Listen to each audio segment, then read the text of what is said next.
Hello, everyone. Welcome to Stormwater Program Coordinator Training.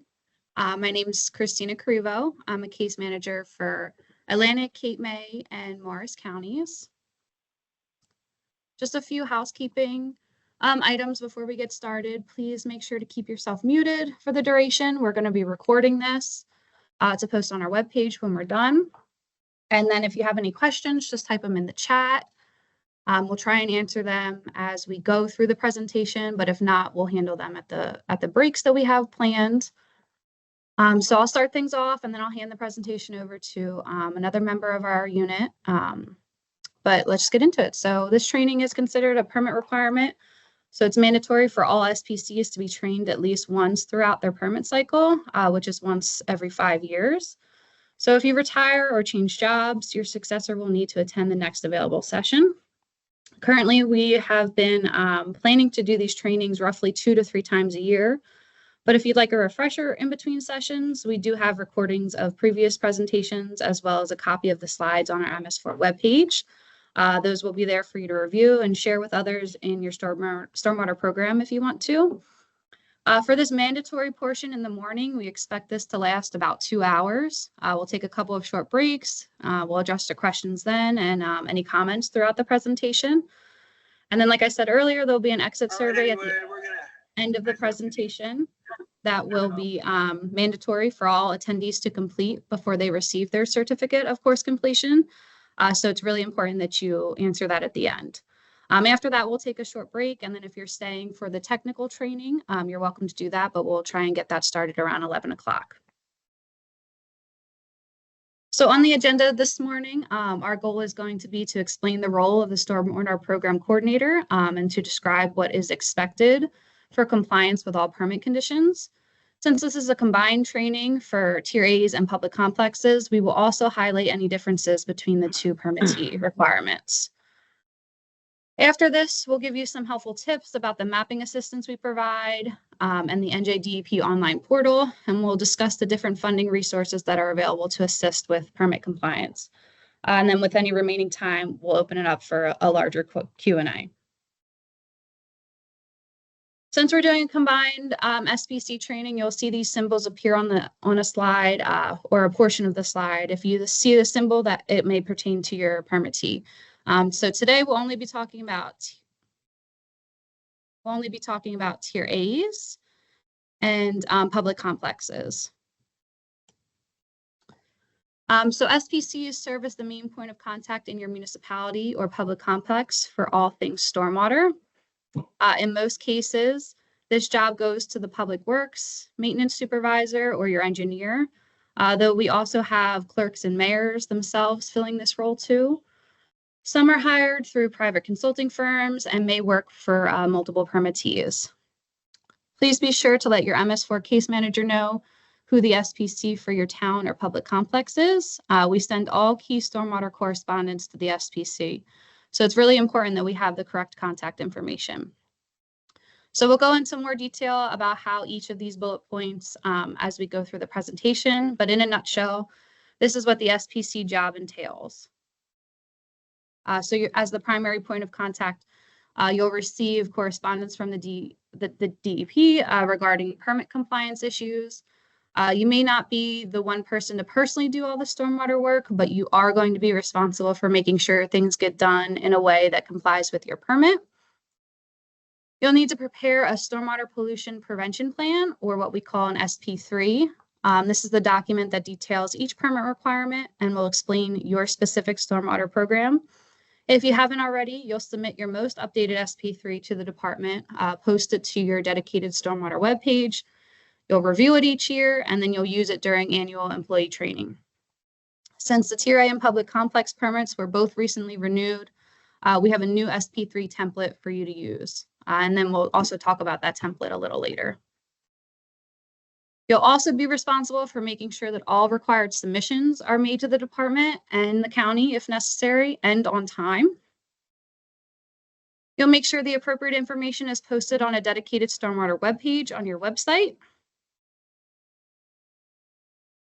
You'll need to make sure that public notices and outreach opportunities are communicated properly to residents and businesses in your town. This applies to public complexes that have residents living on the property as well. You'll also need to make sure everyone who has a role in the stormwater program gets the right training.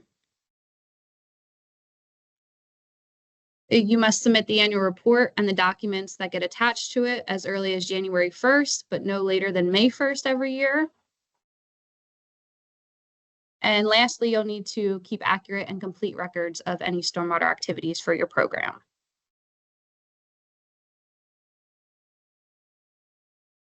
All right, so let's go through each of the permit conditions now.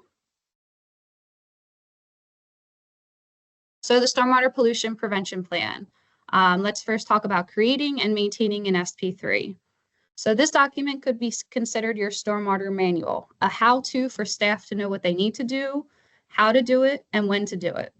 All the conditions of the MS4 permit need to be included in your SP3, where you will describe the unique details of how your town or public complex is meeting the conditions.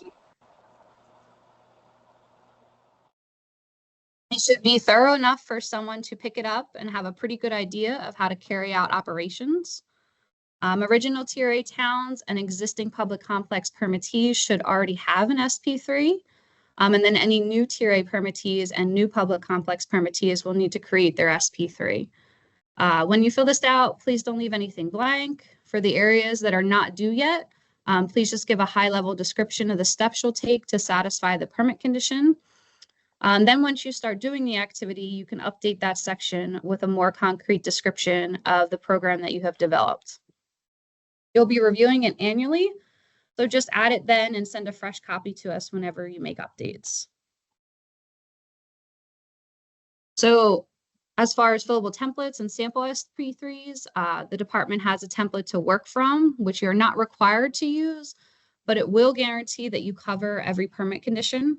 It's available as a fillable PDF on the webpage. There is a new template that follows the 2023 TRA permit and 2024 public complex permit. So please ensure you're using the correct template. As mentioned, once it's complete, the SP3 needs to be posted on your webpage, discussed during annual training of staff, and submitted to the department via NJDEP online.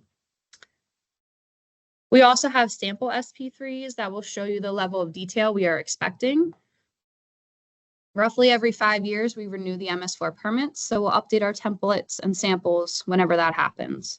If you make your own SP3, that's fine. Also, please just make sure you cover all the same topics with the same level of detail. Next up is the public involvement and participation, including public notice. Public outreach is something all municipalities and public complexes have been required to do from the beginning of the MS4 program. So to comply with state and local public notice laws, you'll need to announce certain public or permit-related actions to your community when important updates are happening. Things such as the adoption of any stormwater ordinances, things like the municipal stormwater management plan. Public notices are typically announced in newspapers, social media, and websites. You may also choose to send a direct email to residents and businesses in your town or residents living on the public complex property.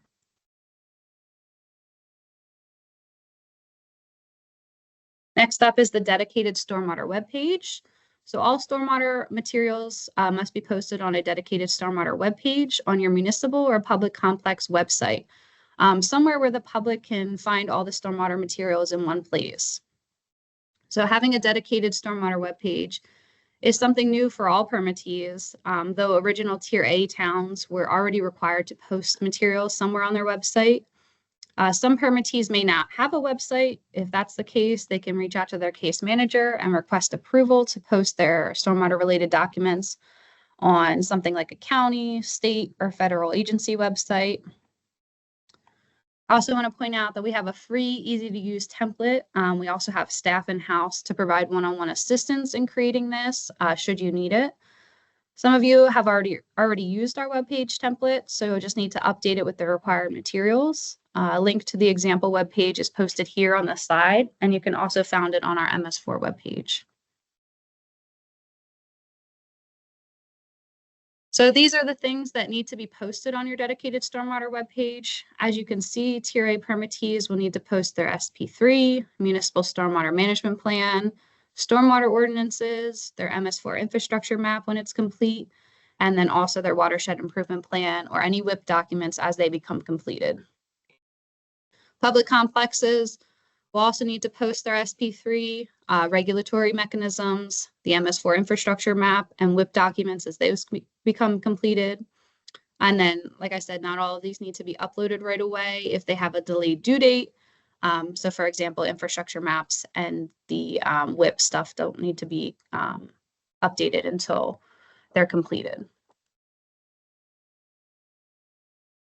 Local public education and outreach. As in previous years, the SPC will arrange a variety of education and outreach to the public. So right now we're just talking about TRAs. We are still using a 12-point system where you'll select activities from at least 3 of the 5 categories we describe in the permit attachment. One activity must educate on the hazards of illicit connections and improper disposal of waste. You'll want to keep records of your activities and report them in your annual report each year. If you need ideas or materials, we have some on the MS4 webpage you can use. For example, we have template style flyers you can copy.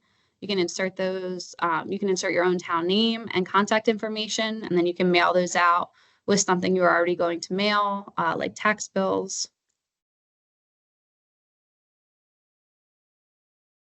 So for public complexes, the public education requirement only applies if you have residents living on your property. This would be colleges, universities, or military bases.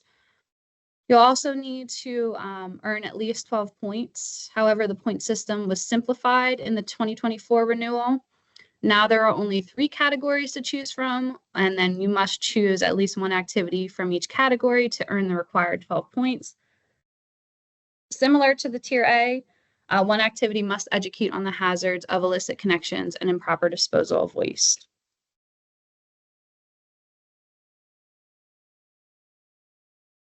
So construction site stormwater runoff. The SPC must ensure that all entities whose construction projects will disturb 1 acre or more, or are a part of a common plan of development that disturbs 1 acre or more, they must obtain a 5G3 or an individual industrial stormwater permit before starting construction. This is not a new condition to either permit, but I just wanted to point out that the 5G3 permit was renewed in 2022 with minor changes. So this will apply to the project undertaken by the permittee as well as private companies and individuals.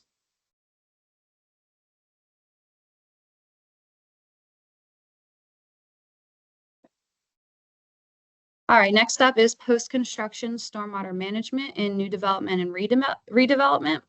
So this condition highlights the requirements related to stormwater management designs for major development projects. If you are the SPC but not the engineer, you won't need to know the technical details, but you do need to be familiar with the process.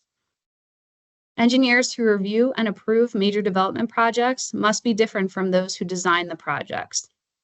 They can work at the same firm if that's something you outsource, but you must ensure the person who designs the stormwater management project is different than the person who reviews the design.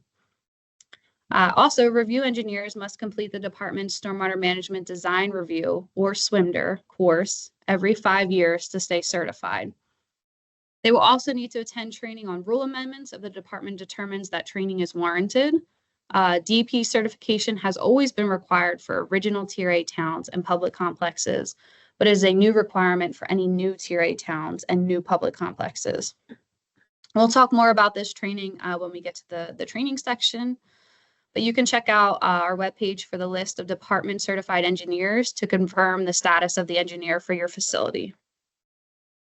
The reviewer must ensure that the projects are designed in accordance with NJAC 7:8, the BMP manual, and constructed according to the approved plans.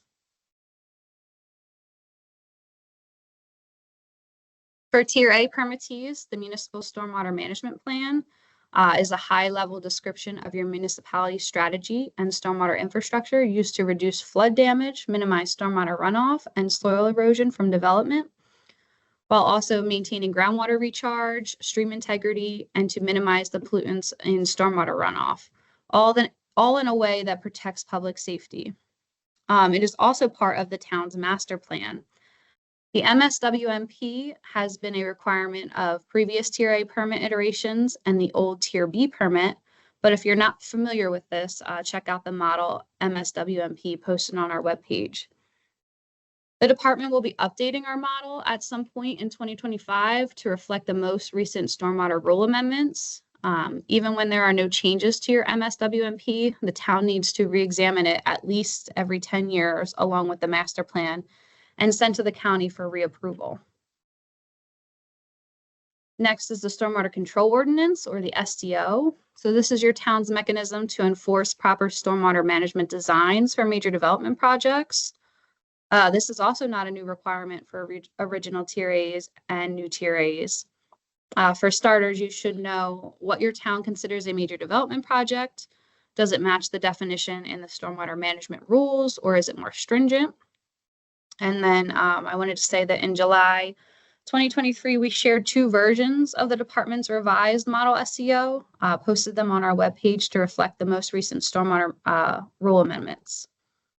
One includes language that simply cites the applicable subchapter and sections of the stormwater management rules instead of the full text. So when the rules change, you don't necessarily need to amend your SEO. And then the other is the standard, more longer, detailed version that includes the full text. So if you use that one, future amendments to your SEO will be more likely.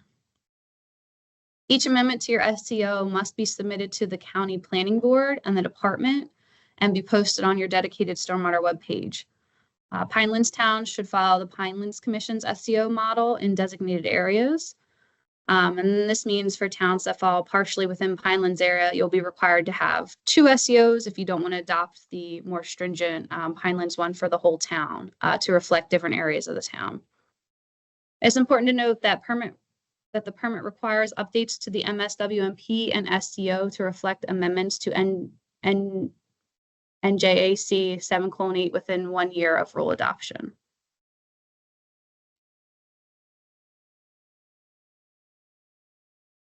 Mitigation plans are an option for both Tier A permittees and public complex permittees. If your facility wants the ability to grant variances from the design and performance standards for stormwater management measures, there needs to be a written mitigation plan that satisfies the criteria in the stormwater management rules and identifies the measures necessary to offset the deficit created by granting the variance.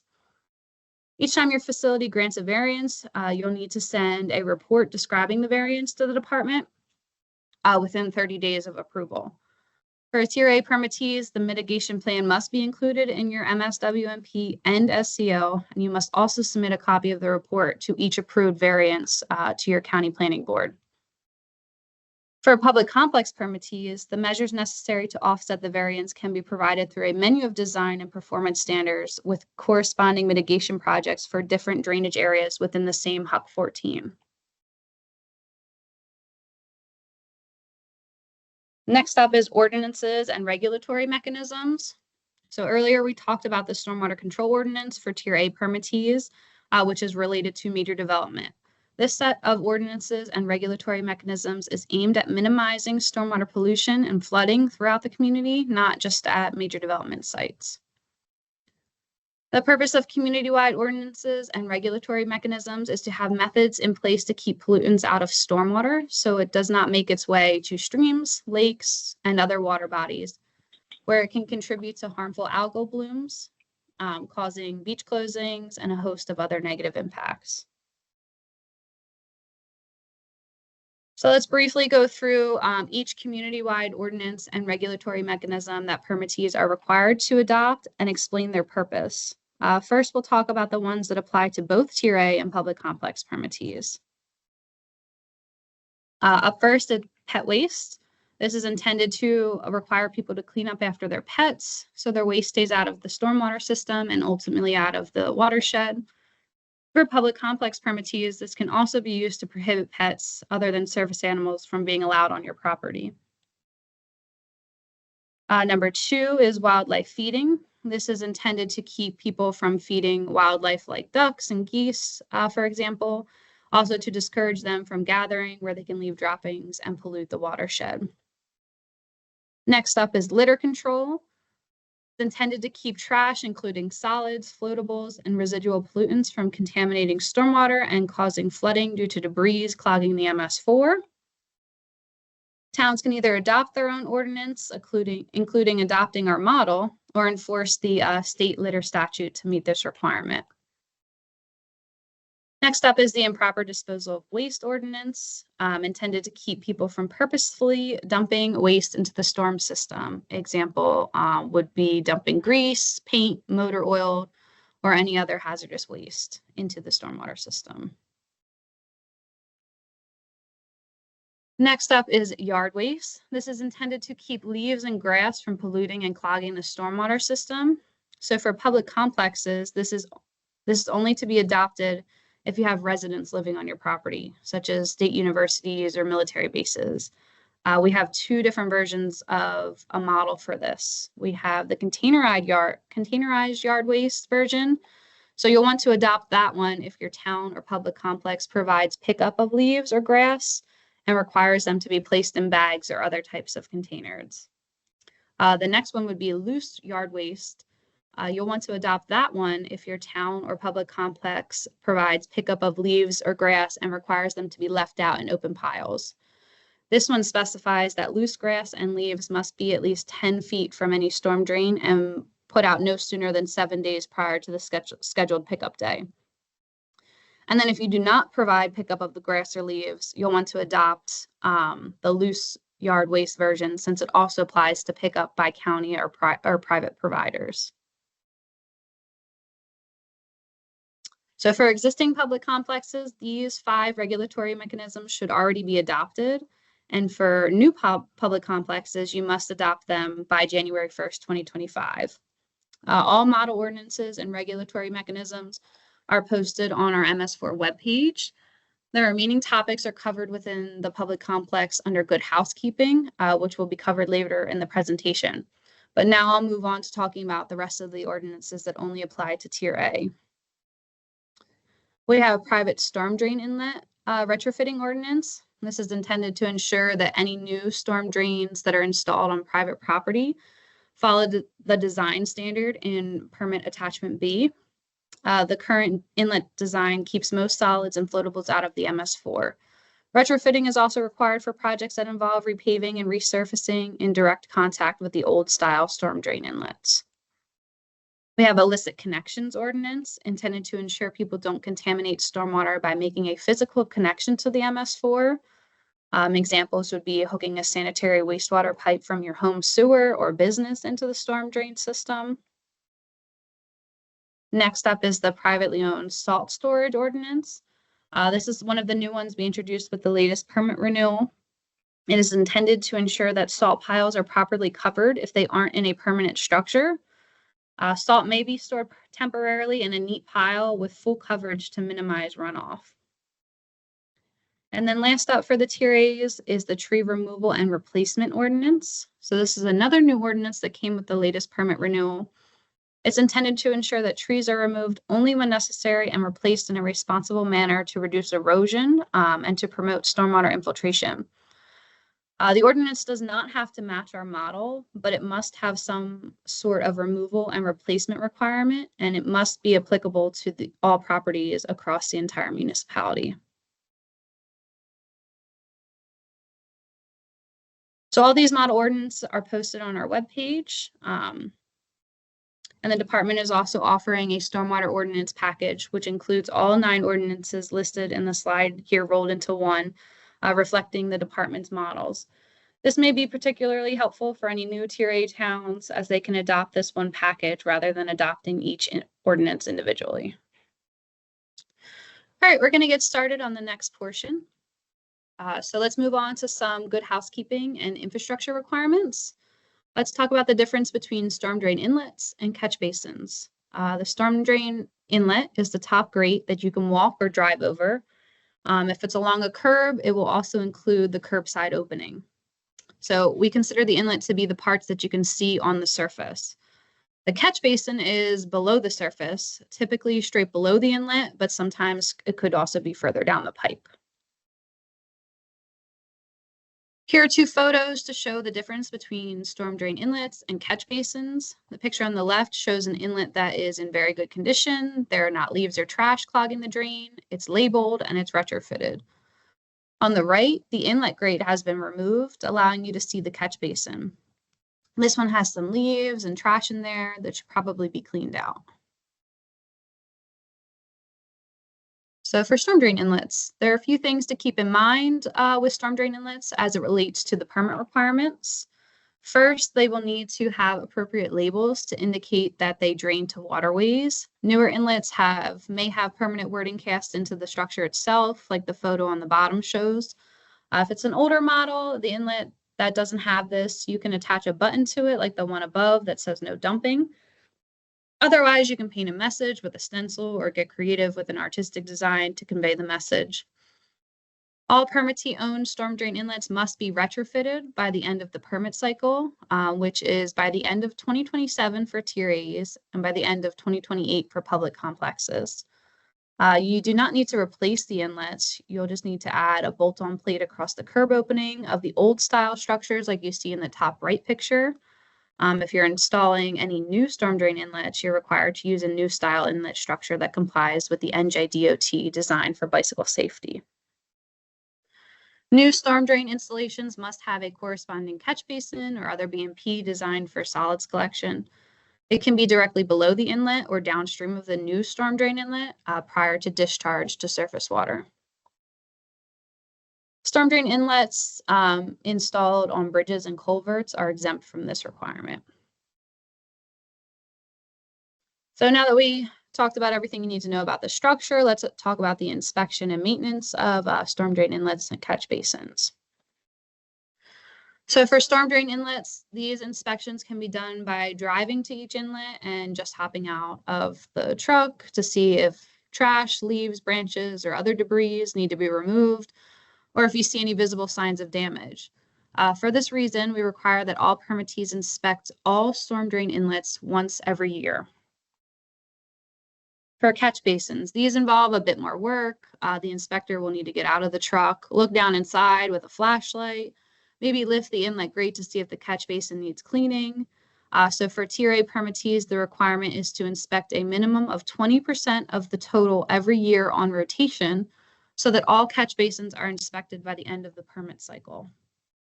Public complexes have considerably fewer catch basins, so we will require that they inspect all of theirs every year. When it comes to catch basin cleaning, please check the manufacturer's recommendations. The EPA also has a guidance document where they advise removal of materials when the sump pump becomes 40% full.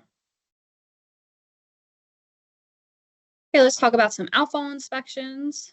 For Tier A permittees, the requirement is to inspect a minimum of 20% of the total every year on rotation, so that all outfalls are inspected by the end of the permit cycle.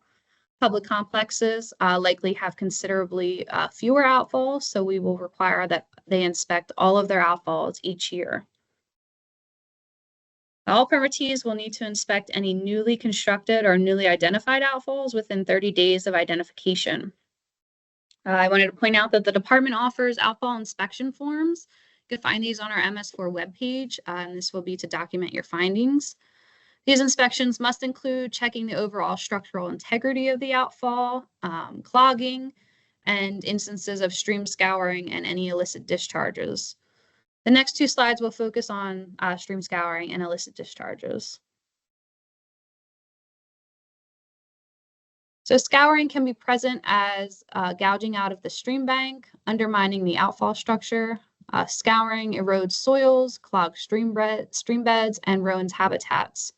So when performing inspections, note if the soil is eroding around the outfall and if stabilization is necessary. And just so it's understood, scouring inspections are required for all outfalls, not just those that discharge to streams. All reports of stream scouring must be inspected within 30 days, and confirmed cases need to be remediated within 12 months of discovery. The department has a form available on our webpage to document any stream scouring cases. Tier A's can voluntarily choose to use our form, but public complexes must use our form for documenting stream scouring investigations and attach them to the annual report each year. When you're inspecting outfalls for illicit discharges, look for instances of dry weather flow, which means a flow coming from the outfall 72 hours after a rain event. Other indicators include foam, turbidity, colored or overly fragrant discharges, and the presence of sanitary waste items. All reports of illicit discharges must be inspected within 30 days, and confirmed cases need to be remediated within 12 months of discovery. All permittees need to use the department's illicit discharge form and upload it with the annual report.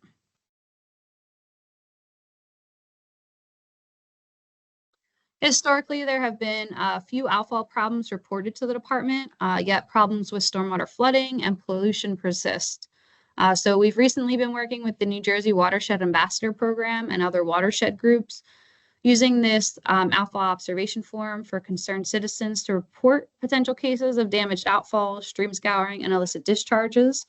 The citizen science approach is a great resource to assist towns in identifying potential stormwater outfall problems.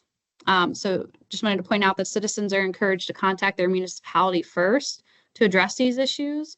And then if the department receives any reports like this, our first step will be to contact the permittee to see what's going on as well.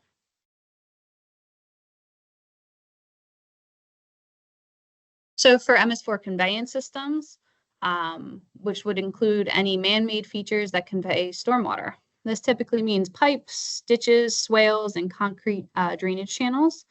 This is not a new permit condition for any MS4 permittees, but what is new is that you need to describe your inspection and maintenance program in your SPC, or I'm sorry, in your SP3, and cover it during annual training of the staff who do this work.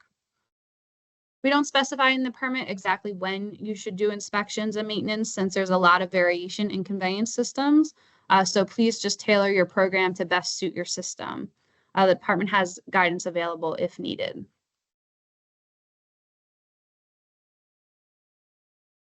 So far, we've talked about inspecting storm drain inlets, catch basins, outfalls, and conveyance systems. These are the most common components of stormwater infrastructure.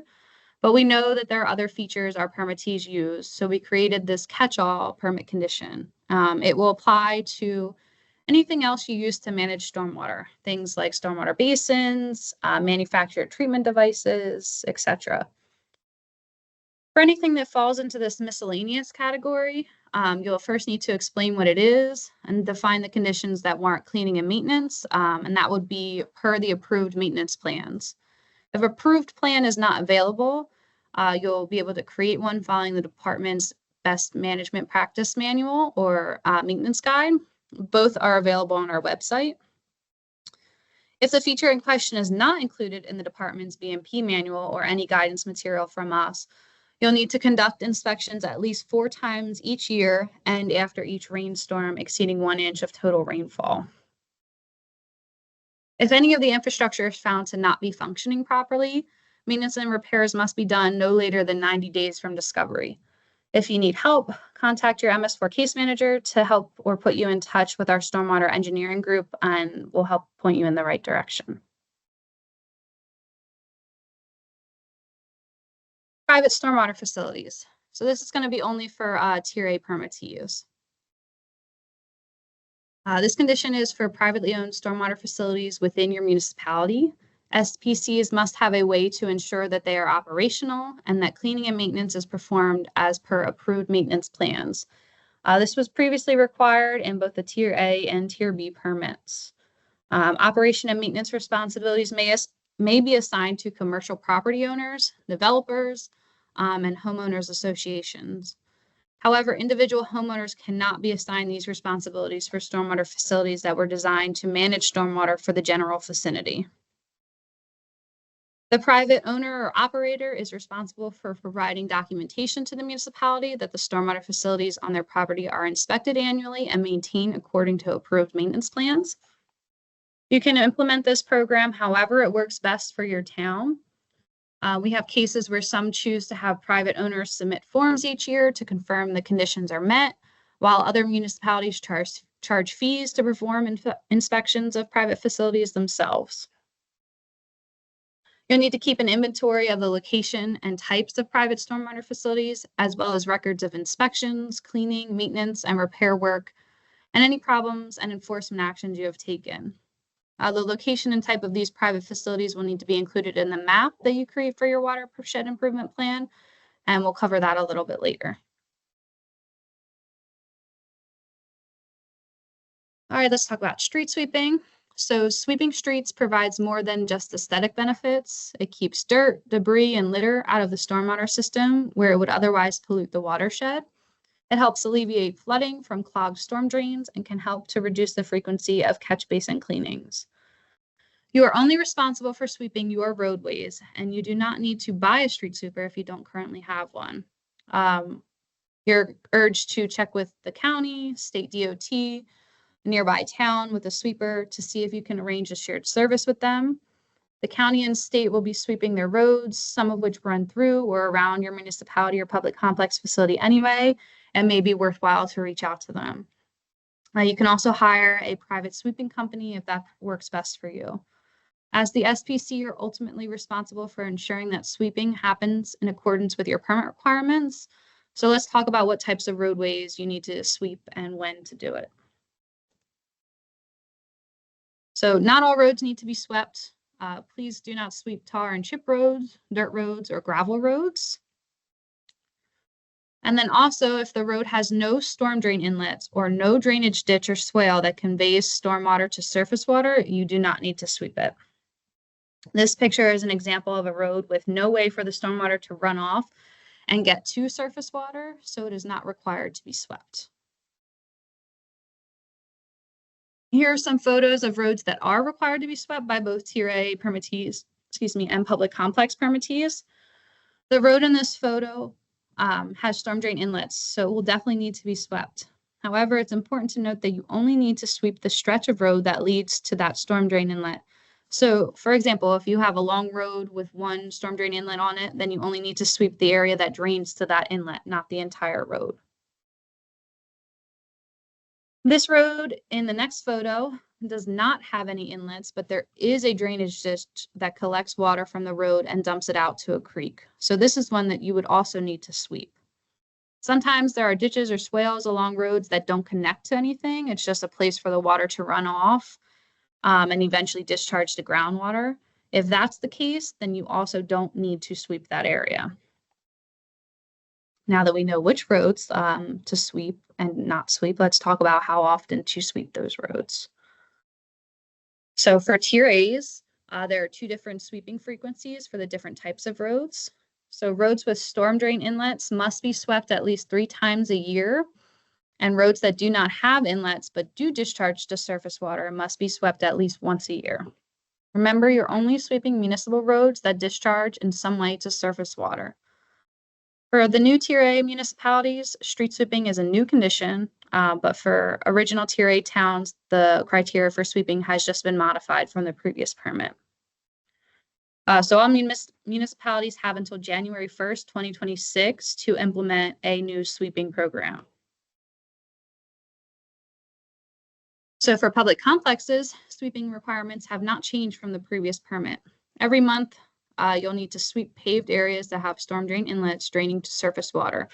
This will include parking lots, driveways, and any streets on your property that do not belong to the municipality, county, or state. For most public complex sites, there is very little or no sweeping required. Some larger facilities may be in an industrial complex or a community setting, like a college campus, for example, that includes streets that do not belong to the municipality, county, or state. Again, remember you are only required to sweep roads that you own. Here are some pictures to illustrate some common sweeping areas for public complexes. The photo on the left is a hospital with storm drain inlets along the driveway. And then the photo on the right is a roadway leading to a parking garage.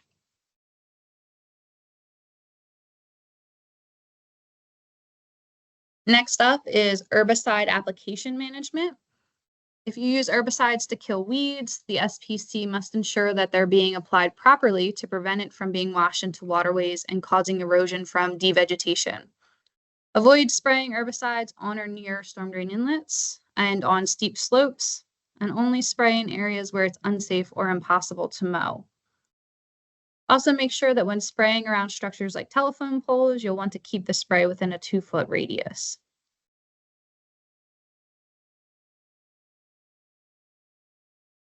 Next up is excess de-icing material management.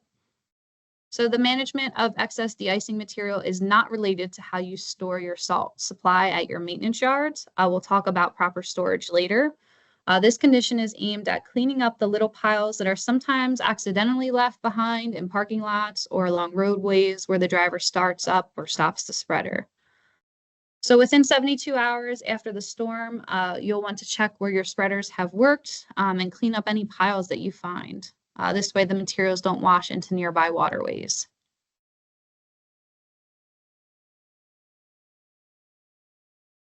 Roadside vegetative waste management.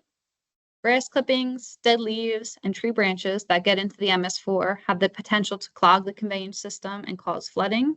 These materials also increase the levels of nutrients and total suspended solids in the receiving waters, which may result in harmful algal blooms and interfere with the aquatic habitat. This permit condition is intended to ensure that your staff aren't intentionally blowing grass clippings into the storm system after mowing. They must handle this type of vegetative waste in a way that keeps it out of the stormwater system. For example, you may choose not to bag grass clippings. It's okay to leave them in place. If you collect or clean up the vegetative waste, just explain how you keep materials out of the stormwater system in your SP3. Roadside erosion control. So roadside erosion can cause sedimentation of receiving waters and stormwater infrastructure and can pose a public safety concern. For this reason, erosion inspections are required along all roadways you own or operate. We have received complaints about ongoing erosion in various towns. In fact, the picture on this slide is not a stock photo. It's from one of our enforcement officers who was investigating an erosion complaint. This is a good example of why we have this permit condition in the permit. So you must have a roadside erosion control program in place, regardless of whether all roads within your municipality are curbed. Erosion checks can be done while performing other stormwater inspections. If the problems are identified, the department allows 3 months to address it, unless another time frame is submitted to us and then authorized. Next up is illicit connections for the public complex.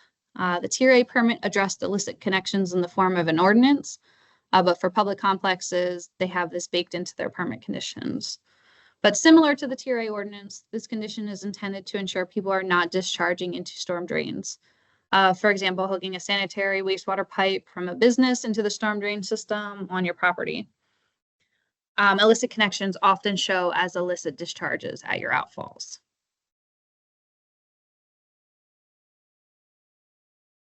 Tree replacement management.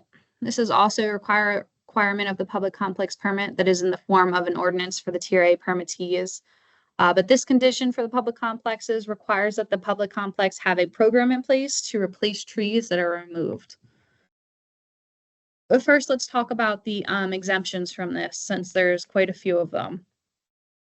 If a tree is a hazard, it's absolutely fine to remove it. These include any trees that are diseased, infested by insects, dead, or dying. You do not need to replace these trees unless you want to. You'll also be able to remove trees that obstruct traffic signs, pedestrian walkways, or safe passage of vehicles. Again, you do not need to replace these trees if they're removed. And if you have a concern about the condition of a tree and an arborist declares that it's a threat, those are also fine to remove too. For example, you may have a multi-trunk tree and the trunks are cracking apart, and the arborist says the tree is at risk of falling during storms. That's acceptable. The only time this permit condition comes into play is when you're removing perfectly healthy trees from your public complex property. Depending on the size of the healthy trees that are removed, you'll replace it with 1 or more trees. The requirements are a little stricter for street trees. Those are trees that are planted along a sidewalk, in a median, or along a public roadway. Trees removed are required to be replaced within 1 year of removal. All right, we're going to jump back into the presentation. Hopefully everybody had a chance to kind of stretch their legs for a minute or so. So my name is Kristen Hines, and I'm going to take over the next portion of the presentation. I am a case manager for Monmouth County and Somerset County, so hello to any of my permittees out there. So again, I'm going to pick up this portion of the presentation, and then I'll hand it back over to Christina to finish up for the morning session. So let's move on to maintenance yards and ancillary operations. As the SPC, you're responsible to make sure that operations are being conducted in compliance with your MS4 permit at all maintenance yards and ancillary operations, and that all good housekeeping BMPs are being followed. This applies to all permittee owned or operated yards for outdoor storage and maintenance of vehicles, equipment, materials, and supplies. Ancillary operations include places like fleet or maintenance shops, impound yards, permanent and mobile fueling locations, as well as salt and sand storage locations, and snow disposal areas, etc. For those permittees who have residents living on their property, this can also include sites where you allow residents to drop off trash, recycling, yard waste, used oil, etc. We're having a little technical difficulties here. Oh, there we go. Oh, sorry about that. These bullet points were supposed to come in one by one. So let's just go through them now. There are specific BMPs that must be implemented at each maintenance yard and ancillary operation. So we'll go through them individually now. So the first one is site inspections. Usually the DPW or maintenance supervisor will designate someone to inspect the yard, or they do this themselves. The inspector will note the conditions and document any work that's done or needs to be done to fix any problems around the yard. Next up is inventory list. You'll keep a list of all materials and machinery that are exposed to stormwater, since they are a potential source of pollutants. Next is container labels. Be sure to label all containers so that the labels are clean and easy to read. Next is spill kits. Keep a spill kit near any liquid transfer areas and make sure that it's protected from the elements. Be sure to use only dry method sweeping, and for example, kitty litter or sawdust, and then sweep it up for proper disposal after cleanup. Next is bulk liquids. Some of you may have above ground tanks of liquid de-icers or use motor oil, so be sure to surround these tanks with a secondary containment barrier, such as a spill containment dike, to contain any drips and spillage. And this is preferable over just a double-walled tank to capture spills during operation. Again, apologies with the animations here. They were supposed to come in one by one, but we'll keep going. Fueling and other bulk liquid transfers. During operations, be sure to use drip pans below hose and pipe connections and block any nearby storm drain inlets. Don't delay repairs or replacement of any broken fueling equipment. Be sure to post signs prominently in the fueling station to include the specific language that's outlined in your permit. And we also have a sign template posted on our MS4 webpage that you can use. Discharge from secondary containment. When you empty the stormwater from the collection area surrounding the tank, be sure to dispose of it properly. If you've determined that it's clean, and you can just open the valve and let the stormwater flow out. If it appears to be contaminated, or if you're not sure, then you should haul it off-site for proper disposal. If the contents inside of the tank are clear, then you might not be able to determine if any of that substance got mixed with the stormwater. So in that case, assume that it's contaminated and haul it off-site for disposal. Vehicle and equipment maintenance and repair. Perform these activities indoors whenever possible. If you have to work outdoors, then use portable tents and drip pans and work in areas far away from storm drain inlets or block any nearby storm drain inlets. Next is wash wastewater containment. Wastewater tanks need to be certified each year by a New Jersey licensed engineer. Underground tanks and pipes must be checked for leaks every 3 years, and the visible portions should be checked before every use. Check the capacity and pump out prior to reaching 95% tank capacity, and stop use immediately if any repairs are needed. Report spills immediately to the NJDEP hotline and properly dispose of pump out water. The next BMP is salt and other granular de-icing materials. These materials must be stored in a permanent structure and in a way that minimizes exposure to rain, snow, and stormwater runoff. If you don't have a door on the structure, that's okay. Just be sure to keep the materials from overflowing beyond the protection of the storage structure. And also sweep up any tracked or spilled materials after any loading and unloading. Next is aggregate material, wood chips, and finished leaf compost. Store these materials at least 50 feet from surface water bodies, storm drain inlets, ditches, and other stormwater conveyance channels. Use three-sided storage bays, dikes, berms, hay bales, sandbags, and/or grading to minimize stormwater run-on and run-off. The storing of these materials is fine, and finished materials can be stored on-site forever. However, if you process compost or do any chipping, grinding, screening, or size reducing of wood waste or yard trimmings, then you'll need an industrial stormwater permit for those activities. And I'll discuss that in more detail in a few slides. Next up is cold patch asphalt. This material must be stored indoors or stored on an impervious surface and covered with a waterproof material and contained to prevent the materials from contaminating stormwater. Street sweeping and storm sewer cleanouts. Keep these materials in a leak-proof container or stored on an impervious surface and covered with a waterproof material and contained to prevent the materials from contaminating stormwater. Materials may not be stored longer than 6 months, or the town or public complex would have to apply for a solid waste permit. Next up is construction and demolition waste, wood waste, and yard trimmings. Store these materials at least 50 feet from surface water bodies, storm drain inlets, ditches, and other stormwater conveyance channels. Use three-sided storage bays, dikes, berms, hay bales, sandbags, and/or grading to minimize stormwater run-on and runoff. Again, if your town processes compost or does any chipping, grinding, screening, or size reducing activities, then you'll need an industrial stormwater permit for those activities. Scrap tires. Tires must be stored in a covered container or enclosure to prevent exposure to stormwater. Inoperable vehicles or equipment. Use tents, covers, and drip pans under leaking vehicles and check them during monthly site inspections. And finally, the last BMP is refuse containers and dumpsters.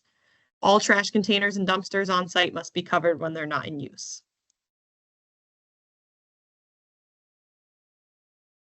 So as I mentioned on one of the previous slides, the storage of wood waste, leaves, and compost is still covered under the MS4 permits. However, any composting, chipping, grinding, screening, or size reducing activities, even if it's just one time per year, are no longer covered under the MS4 permits and now require coverage under a separate industrial stormwater permit called the Wood Waste Recycling and Leaf Composting General Permit. So if you're performing any of these activities on any of your sites, please reach out to your MS4 county case manager and we'll help you determine if you're eligible for coverage under the WRC permit or if your situation requires an individual industrial stormwater permit. You can also visit the link on the slide for more information about the permit and read the permit and the application online. Okay, so let's move on to the training requirements now. As the SPC, you are responsible to make sure that everyone is getting the right training at the right time. You're also responsible for making sure that training records are kept to demonstrate compliance with the training requirements of the permit. So we'll go through each of the different types of training requirements now. Stormwater Program Coordinator training. Yes, this is the training that we're doing right now. We developed this training to make sure that the permit is interpreted and implemented correctly and consistently throughout the state. All SPCs are required to attend this training once every permit cycle, which is about every 5 years. You're always welcome to attend more frequently if you want a refresher. And you can also invite other staff who work on in your stormwater program to attend as well.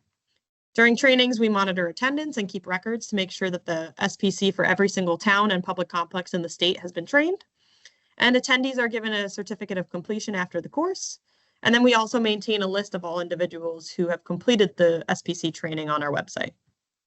If you change jobs or retire, then someone at your facility needs to let us know who will replace you within 30 days. And then your replacement must attend the next available live SPC training session. But we suggest that any new SPCs watch the recorded trainings posted on our website to hold them over until that next live training. Next up is annual employee training.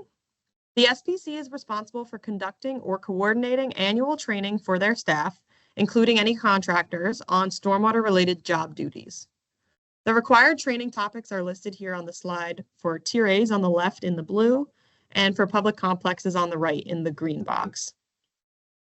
New staff must receive training within 3 months of commencement of duties and then annually after that.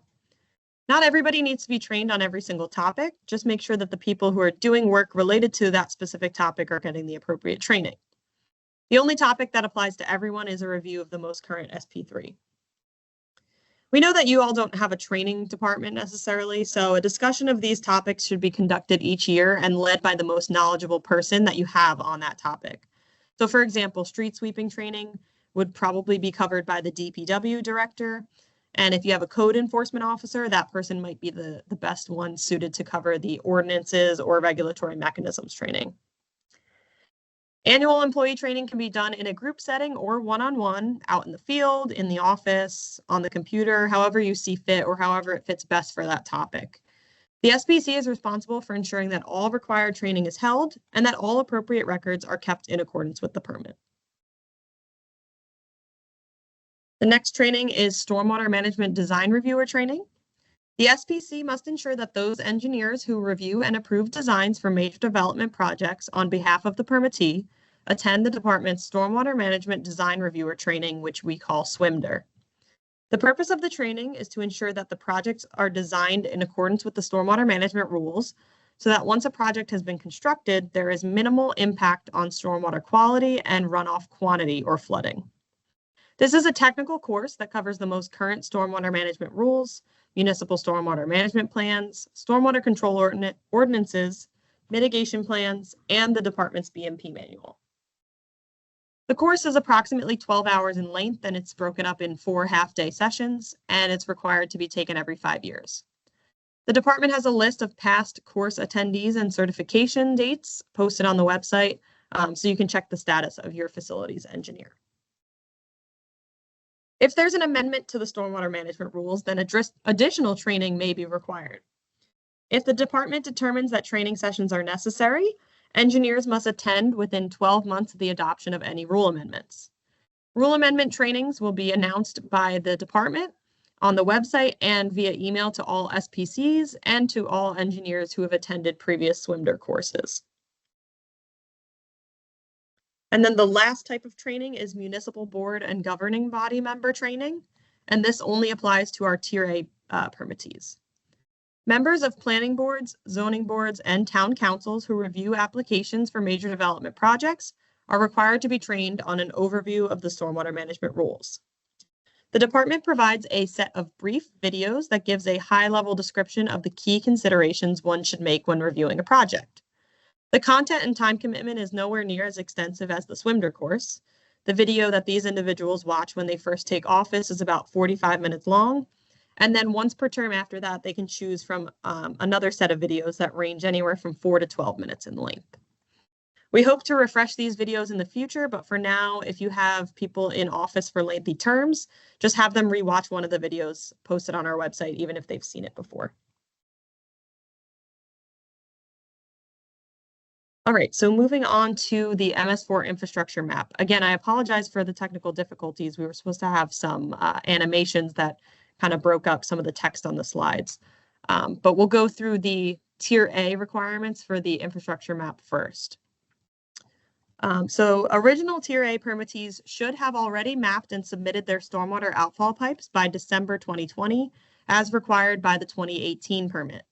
And mapping is an entirely new condition for any of our new Tier A towns. With the 2023 permit renewal, all municipalities now need to map all municipally owned or operated stormwater infrastructure. This means mapping everything that collects, treats, or conveys stormwater, including outfalls, groundwater discharge points, MS4 interconnections, storm drain inlets, manholes, stormwater conveyance systems, pump stations, and any other stormwater facilities that the municipality owns or operates. Also included for this requirement is the property boundaries of any maintenance yards and ancillary operations. So now I'll shift to the requirements for the public complex permittees. Existing public complexes should have submitted a stormwater facilities map to the department as of January 1st, 2020, which was required in your 2019 permit. This map included all permittee-owned or operated stormwater facilities such as catch basins, detention basins, retention basins, filter strips, riparian buffers, infiltration trenches, fan filters, constructed wetlands, wet basins, bioretention systems, low-flow bypasses, and stormwater conveyances. Existing public complexes would have also completed a stormwater facilities inventory, which would have included any of the following: storm drain inlets, stormwater management basins, subsurface infiltration or detention systems, culverts, manufactured treatment devices, and green infrastructure. All of these are also considered stormwater facilities and would therefore have been mapped in the stormwater facilities map. Since all existing public complex permittees completed these two requirements as of January 1st, 2020, the MS4 infrastructure map requirement for this permit should only require some additional attribute fields and potential rearrangement of data to be considered complete. The only entirely new features that you would need to submit data for are the MS4 interconnections, manholes, pump stations, and the property boundaries of any maintenance yards. All permittees must submit the MS4 infrastructure map electronically to the department by January 1st, 2026. When we're asking for electronic submission, we're looking for georeferenced shapefiles, geodatabases, or AutoCAD files with all non-applicable data removed from the CAD files. A PDF map sent to us via email will not satisfy this requirement. The department also has a free mapping tool, and we can provide ArcGIS Online licenses to any interested permittee. Additionally, if there's any permittees that have their own ArcGIS Online license and would like access to our shared editing map, we are able to invite you to edit the map. So if that's something that you're interested in, you can reach out to your county case manager to help get that set up. If you use the DEP mapping tool, then data submittal is automatic. If the department's tool is not used, then you would need to upload your files via NJDEP Online. The infrastructure map must be reviewed annually or more frequently as necessary and be updated to include the location or attributes of any new or newly identified MS4 infrastructure. The map must also be posted on a dedicated stormwater webpage once it's complete. And this is where you can post a PDF map to complete the requirement. But we've also seen some permittees use a link to an interactive stormwater map as well.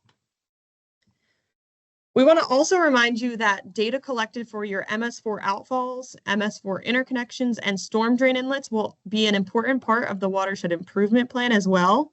And we'll discuss the watershed improvement plan requirements in a few slides.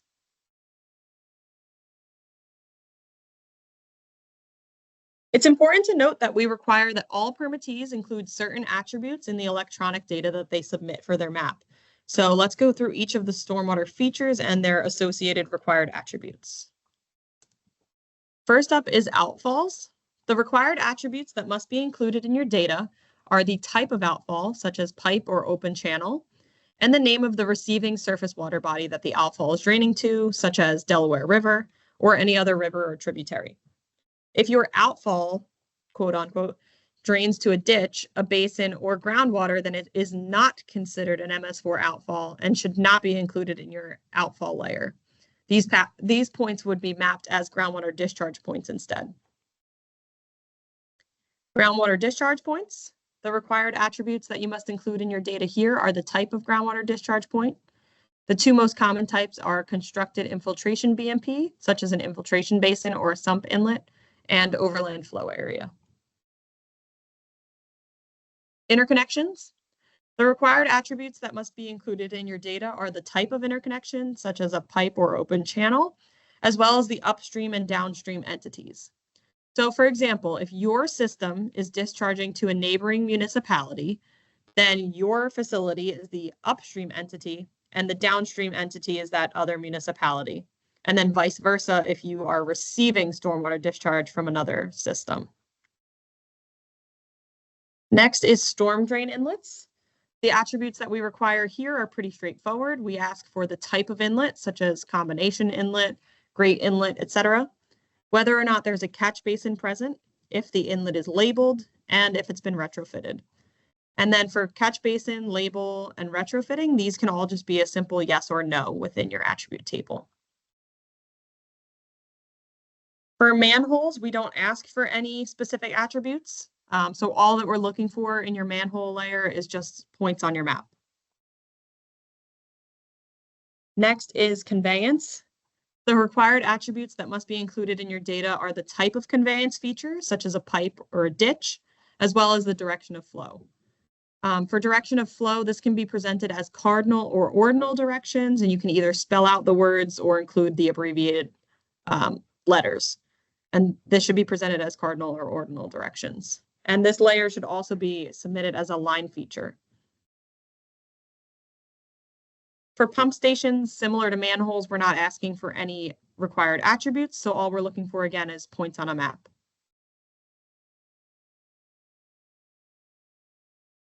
Stormwater facilities, the required attributes that must be included in your data here are the type of stormwater facility. So for example, any detention basins that you have throughout your municipality or public complex would be mapped in this layer, as well as any MTDs, manufactured treatment devices, or green infrastructure, etc. Property boundaries of maintenance yards and other ancillary operations. This one should be mapped as a polygon layer, and we're asking for the type of maintenance yard or ancillary operation. So for example, we would want to know if it's a maintenance yard, a compost facility, a salt storage yard, etc. And then for the Tier A permittees, this is the last feature that's going to be included in your MS4 infrastructure map. For public complexes, we also ask that you map the property boundary of your public complex for your MS4 infrastructure map. And this should also be mapped as a polygon layer. And we're not asking for any attributes, so it would just be that polygon around your whole perimeter.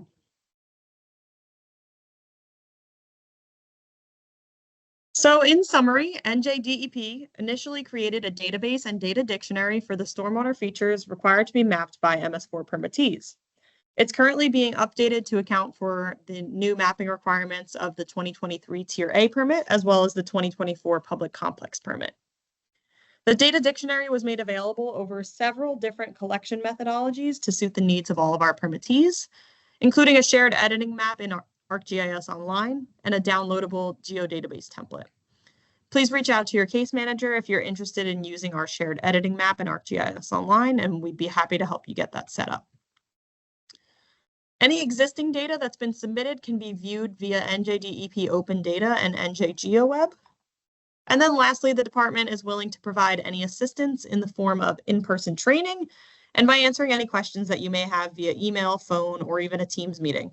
So please reach out to us along the way if you need any assistance. All right, so let's carry on with the remaining slides and permit conditions. So next we'll go through the details of the watershed improvement plan, the requirements for both Tier A and public complex permittees. So as many of us may already be aware, there are many water quality impairments and resulting TMDLs that affect waters in every town across the state. So some of these impairments affect fish populations, drinking water intakes, and rivers and coastal waters where many of us recreate. Each summer, more and more lakes are found to have harmful algal blooms because of poor water quality. And then some of these waters have no other discharges into them other than stormwater runoff. So for some of those reasons, the department is requiring that stormwater permittees develop or take part in the regional development of a watershed improvement plan, which we also call WIPs, to identify water quality and quantity problems affecting their waters and determine what improvements can be made to reduce their contribution. We do recognize that some sources of pollution and flooding are beyond a permittee's jurisdiction, some things such as farmland, county, state, federal properties, but this exercise will help identify those sources. So before going further into the requirements of the WIP, let's look at the current water quality concerns within New Jersey. We'll first go through some definitions and examples of what a HUC 14 is, a TMDL, and water quality impairments, and how these are all related to stormwater. So starting with a HUC 14, also referred to as subwatersheds. Here you can see the municipal boundary of Hamilton in Atlantic County highlighted. So within this town, there are multiple subwatersheds and those are depicted by the blue dotted lines. Following those blue dotted lines, you can see that they almost never follow the municipal boundary. This is exceptionally common for almost all municipalities. Here you can now see the subwatershed for the Great Swamp Creek below Route 206 highlighted within Hamilton. These subwatershed lines depict smaller areas of land that drain into a larger body of water, such as a stream, river, lake, bay, or estuary. These lines are defined by the natural drainage patterns of rivers and their tributaries. So these subwatersheds are technically referred to as HUC 14s, short for Hydrologic Unit Code 14. These subwatersheds are also known for their 14-digit hydrologic unit boundary designation, which is delineated by the New Jersey United States Geological Survey. So for example, the highlighted subwatershed, also known as the Great Swamp Creek, will have a HUC 14 number as shown. So this is a 14-digit code, and it will be unique only for this subwatershed within New Jersey. Next up, what is a TMDL? So this is short for total maximum daily load, and it is the calculation of the maximum amount of a pollutant allowed to enter a water body so that the water body will meet and continue to meet the water quality standards set forth by the state for that pollutant. A TMDL determines a pollutant reduction target and will also allocate load reductions necessary to the sources of the pollutant. So this will often result in a report or a plan to address the pollutant parameter for that specific water body. So each pollutant causing a water body to be impaired or threatened is referred to as a pollutant parameter. And typically a TMDL plan or report will be developed for each pollutant parameter for each affected water body. So for example, if one water body is impaired or threatened by 3 pollutants, 3 separate TMDL plan or reports will be developed for the water body. However, in some cases, a single TMDL document may be developed to address several water body and water pollutant parameter combinations. So a little background, who is responsible for developing these TMDL documents? As a general matter, each state is responsible for developing TMDLs and submitting them to EPA for approval.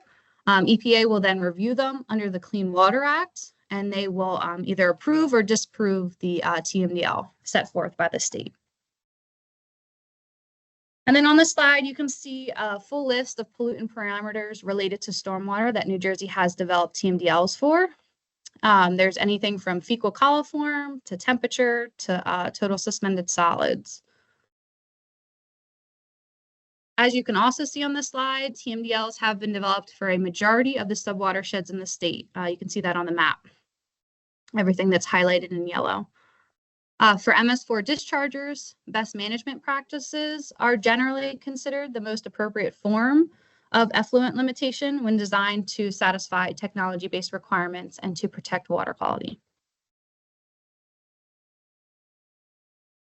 So what happens before a TMDL? You have water quality impairments.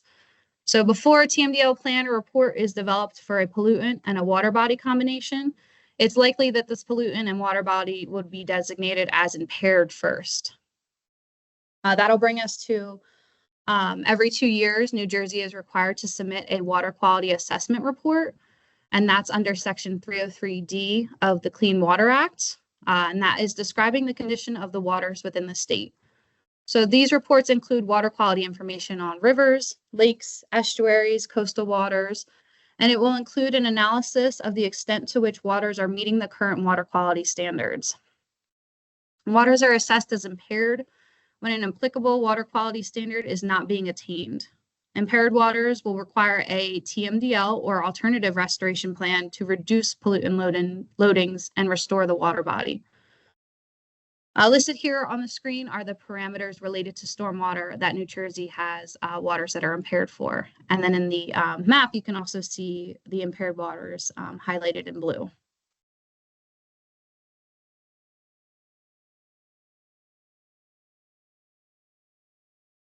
This map here shows TMDLs and water quality impairments by subwatershed across New Jersey. So areas where TMDLs have been developed are represented in, are represented in yellow. Areas where there are water quality impairments, but a TMDL has not yet been developed are represented in blue, like we saw in the previous two slides.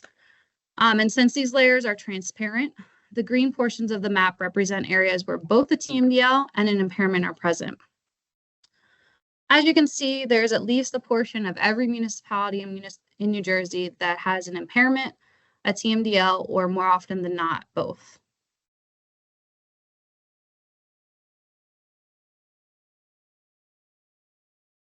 All right, so it's very common for one subwatershed in New Jersey to be impaired for many parameters related to stormwater.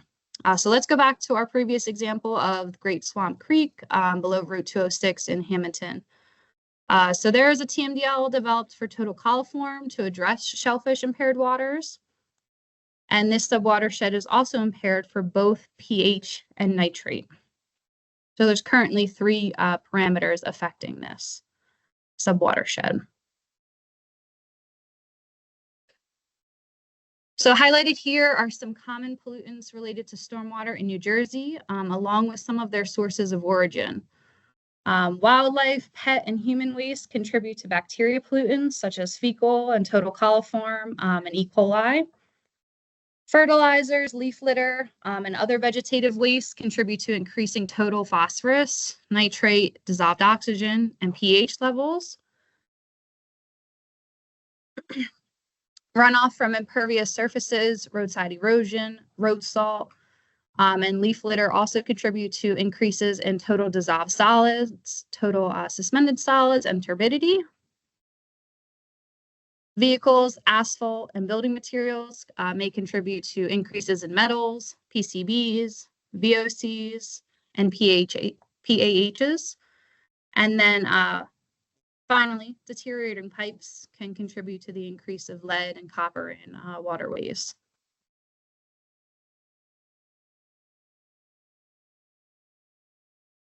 So now that we've discussed the current water quality issues within New Jersey, let's go into the watershed improvement plan requirements. Here on the slide, you're seeing an overview of the WIP requirements, both for Tier A's and public complexes, to follow the same due date schedules. And then each of these phases will be submitted through the NJDEP online. The department will also recognize that the development of the WIP is a significant undertaking, so we'll be available for guidance throughout the process. But to go into it, the development of the plan is divided into 3 phases. Phase 1 for both permittees is due January 1st, 2026. The goal of this first phase is going to be to inventory all stormwater related information, which will then be used to inform what is likely contributing to the water quality and quantity problems and highlight areas where improvements could be implemented, which would then lead us into phase 2. Phase 2 is going to be due by January 1st, 2027, so a year after the first one. And the goal of phase 2 is going to be to evaluate the information that was gathered in phase 1 in the inventory and determine what potential improvement projects can be implemented for both water quality and quantity concerns. And then by December 1st, 2027, phase 3 will be due. And the goal of that last phase is going to be to select which of the potential quality and quantity improvement projects from phase 2 that you'll implement, and then determine what schedule.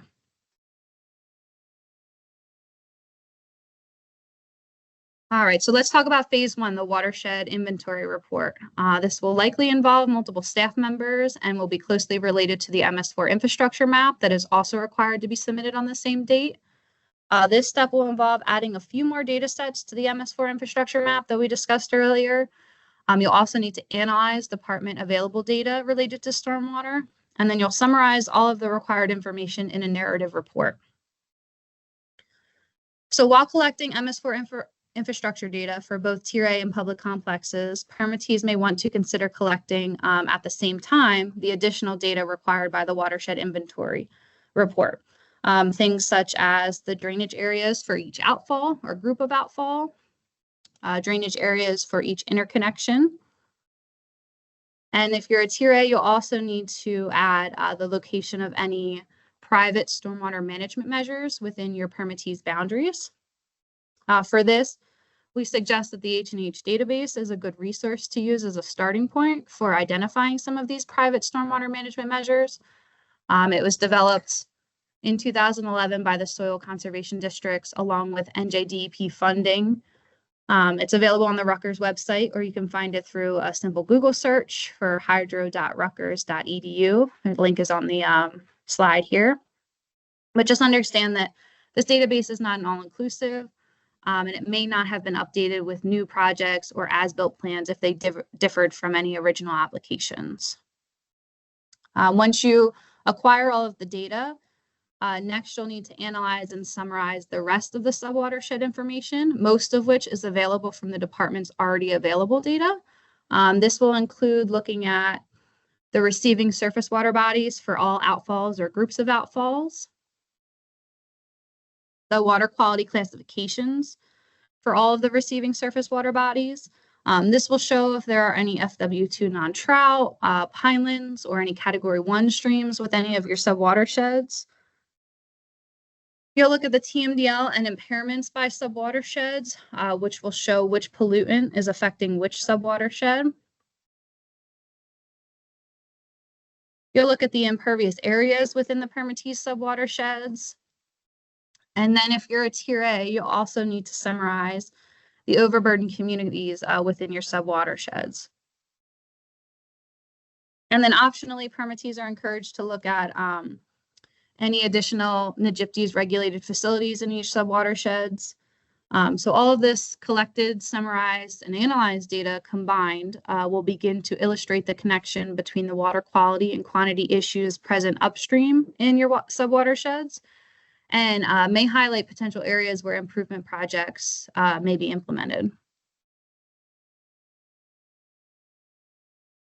So you may be wondering how to view and analyze the department-owned data that I just mentioned. I'll go over briefly the Bureau's newest web tool that we created to assist in this process. As part of the department's effort to continually provide guidance and resources to assist permittees with permit compliance, we created an interactive web-based tool called NJWET, which is short for the New Jersey Watershed Evaluation Tool.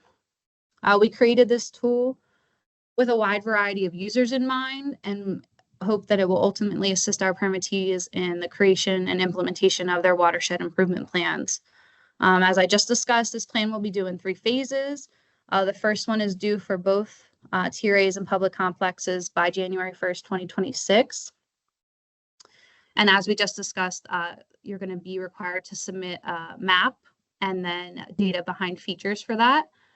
So out of the 13 features that are required, 4 of them are already required in the MS4 infrastructure map, and then 6 data sets are already available through the department. You won't need to submit data back to us that the department already owns. You'll just need to summarize and analyze that.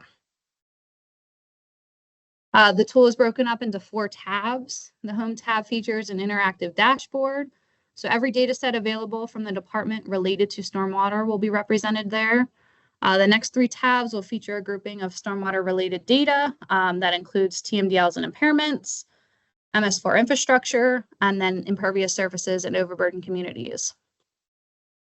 So in each one of these tabs, there's widgets that are designed to search for each municipality so that you can clip the data set to the municipal boundary. You can export some of that data if you'd like. You can share what you're looking at via QR code. You can create printable PDF maps using the print function. And then you can also link to the tool or the map extent that you're looking at the top as well. And then if you're interested in learning more about this tool, stick around for the technical training that's following this, or please reach out to one of us and we'll give you an overview of how to use it. So moving on with the watershed improvement plan, you may decide now or after the phase 1 mapping and inventory has been completed that you want to combine your improvement efforts with any of the following: other municipalities, other MS4 permittees, other types of NJDEP's permittees, and even other third parties such as a watershed group, etc. So public complex facilities are required to collaborate with municipalities that they share subwatersheds with during the WIP development process. These efforts should be targeted at municipalities that you're sharing subwatersheds with to reduce pollutants for all receiving waters within and bordering the property. These types of collaborations are completely supported by the department. However, to ensure that no one else speaks for your municipality or your facility, any regional WIP collaboration would need to be endorsed in writing by each facility or municipality. It will need to specifically state which part of the town and HUC 14 terms the regional WIP will apply to, and what specific projects and responsibilities will be undertaken by each. The regional WIPs will just need that level of extra detail to make sure there is no misunderstanding between entities and or the department.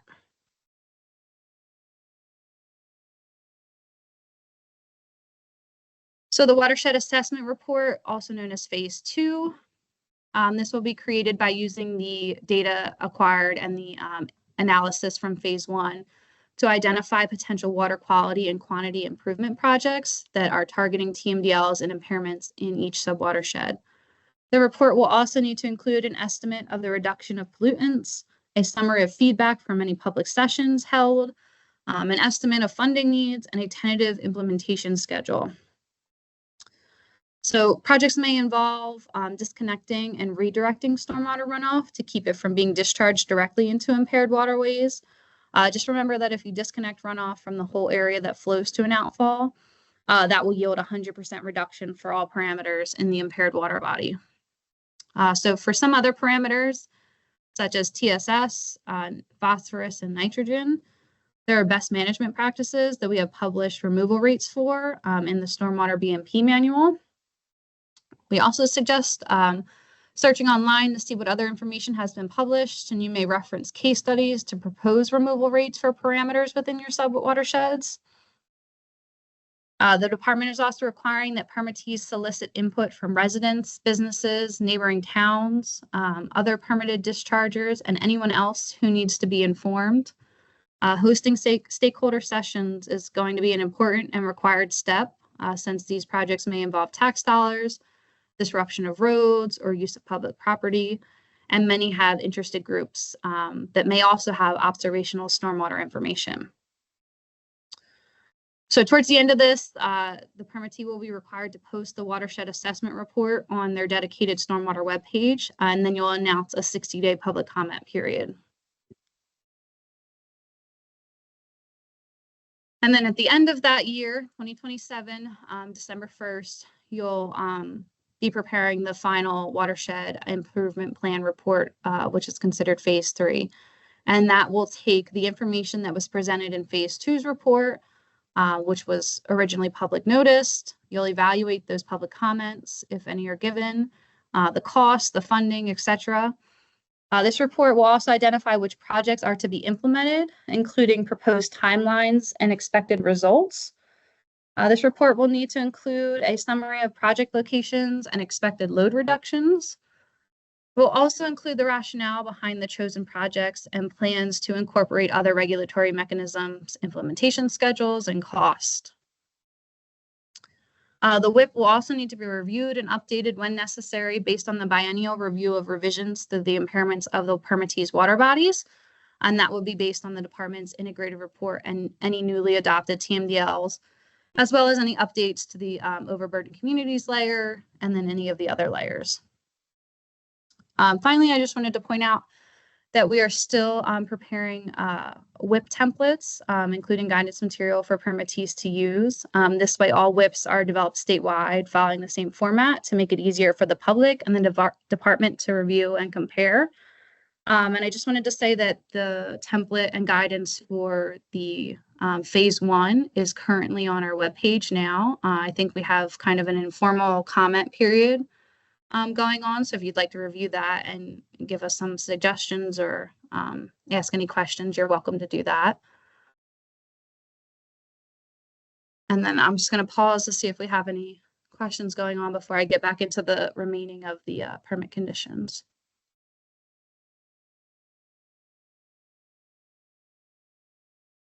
Okay, seems like I can carry on here. So additional and optional measures, jumping back into permit conditions. The department will notify you if there are any additional permit requirements that your facility needs to adopt. This does not happen very often. Such cases would result in minor modifications to the master general permit and would require the permittee to meet either numeric effluent limitations or implements any new or enhanced BMPs. And then for optional measures, you're allowed to adopt and enforce other measures to your facility's stormwater program that exceed the requirements in the permit. For example, you may have an ordinance requiring all dumpsters on private properties to be covered, or you may have a problem that is unique to your area that relates to stormwater that you want to address, and that's acceptable as well.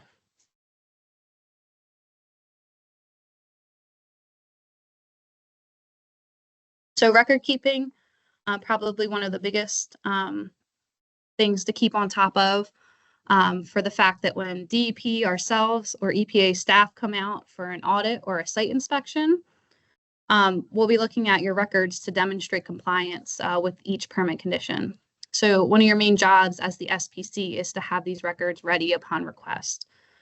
Be sure to keep copies of logs that record inspections, repairs, investigations, anything related to permit compliance for at least 5 years.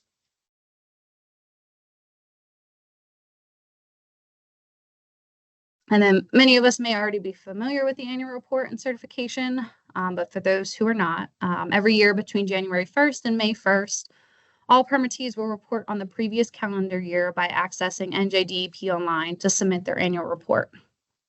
Tier A municipalities are also required to complete and attach the supplemental questionnaire. If you discovered any cases of illicit connections within that reporting year, you're also required to submit those illicit connection inspection reports as attachments. Public complexes must attach outfall inspection, stream scouring, and illicit connection forms to their annual reports each year. And if you're new to submitting an annual report and would like to see previous year's submissions to the DEP, just contact your MS4 County case manager and we'll be happy to provide whatever reports you'd like to view. So many of you may already be familiar with NJDEP Online. This is the platform that you access your annual report each year. But just some tips on the slide here that we have. You'll want to make sure to create your own NJDEP Online account. You cannot finish a report that another user started. Again, contact your case manager if you're unable to complete any annual report. There may be an in-progress report under another user's account already if there's any kind of turnover in that time frame. Be sure to write down your username, password, certification PIN. Accounts are not managed by us directly. They're managed by NJOIT. So if you forget your username or password, you'll have to use the on-screen help function, and somebody from that group will contact you to help correct the issue. Something that is new to NJDEP Online with these 2 recent permit renewals is that permittees are now going to use the portal to access the facility submittal service to submit all required permit documents, anything such as maps, SP3s, WIP documents.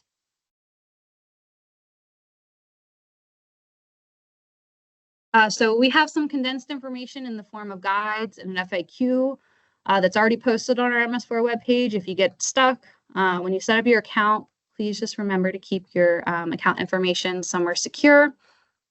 The second document you see here on the slide is a guide that walks you through the process of creating an NJDEP Online account, as well as submitting the annual report that you can continually reference after this presentation. And then the last link is a guide to using the facility submittal service. This may be especially helpful since the FSS is new in these 2 recent permit renewals. So you want to use these guides as your first source for any issues, but if you continue to have problems, feel free to reach out to your county case manager.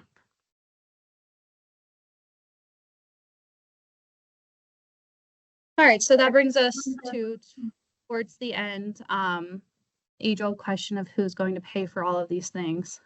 Luckily, there are a handful of resources that are available to you that I'll go through rather briefly. If you have questions at the end, we could talk about that, and always feel free to reach out to your county case manager. But first up is the Rutgers Cooperative Extension. It's a new program that we started recently. So Tier A permittees can take advantage of a program we have with the Rutgers Cooperative Extension. So 4 engineers from this group are available to assist permittees in meeting the requirements of the MS4 permits. I'll talk a little bit more in the next slide about the assistance that they can provide. You can also click the link on the slide and that will direct you to their flyer with more information. There's the New Jersey Infrastructure Bank, or what we call the iBank. This provides low-cost financing for the design, construction, and implementation of projects aimed at protecting and improving water quality. And then if you'd like more information on the iBank, you can click the link on the screen or reach out to your case manager that can help point you in the right direction. Municipalities have the option to form a stormwater utility. This will ensure a dedicated funding source to maintain and improve infrastructure designed to control stormwater flooding. If you'd like more information on what a stormwater utility is, how it could benefit your town, please reach out to us. You can also click the link on the slide. It will take you to our stormwater utility guidance webpage. All municipal permittees should already be aware of the Tier A Stormwater Assistance Grant that's available. All Tier A permittees should have already received their first disbursement of this grant. As a reminder, the first disbursement was given just for sending in an application. And then for original Tier A towns, once a completed MS4 infrastructure map is submitted and approved, you'll receive your second payment of $10,000. And then for any new Tier A towns, once a SP3 is submitted and approved, you'll receive your second payment of $50,000. And then if you have any questions regarding the assistance grant, please feel free to reach out to us. And then for municipal permittees, if funding is still an obstacle for you to complete your mapping requirements, even after exploring all the assistance the department has available, there is an external special emergency appropriation state statute, which acts as a mechanism for towns to acquire funds to complete the deliverables described in the code. In essence, this means towns would adopt an ordinance that authorizes special emergency appropriations that can then be used for revisions or codifications of ordinances, preparation of master plans, or preparation of an MS4 map. We have seen some municipalities take advantage of this recently to complete their mapping requirements, but for more information, please visit the website listed on the slide here.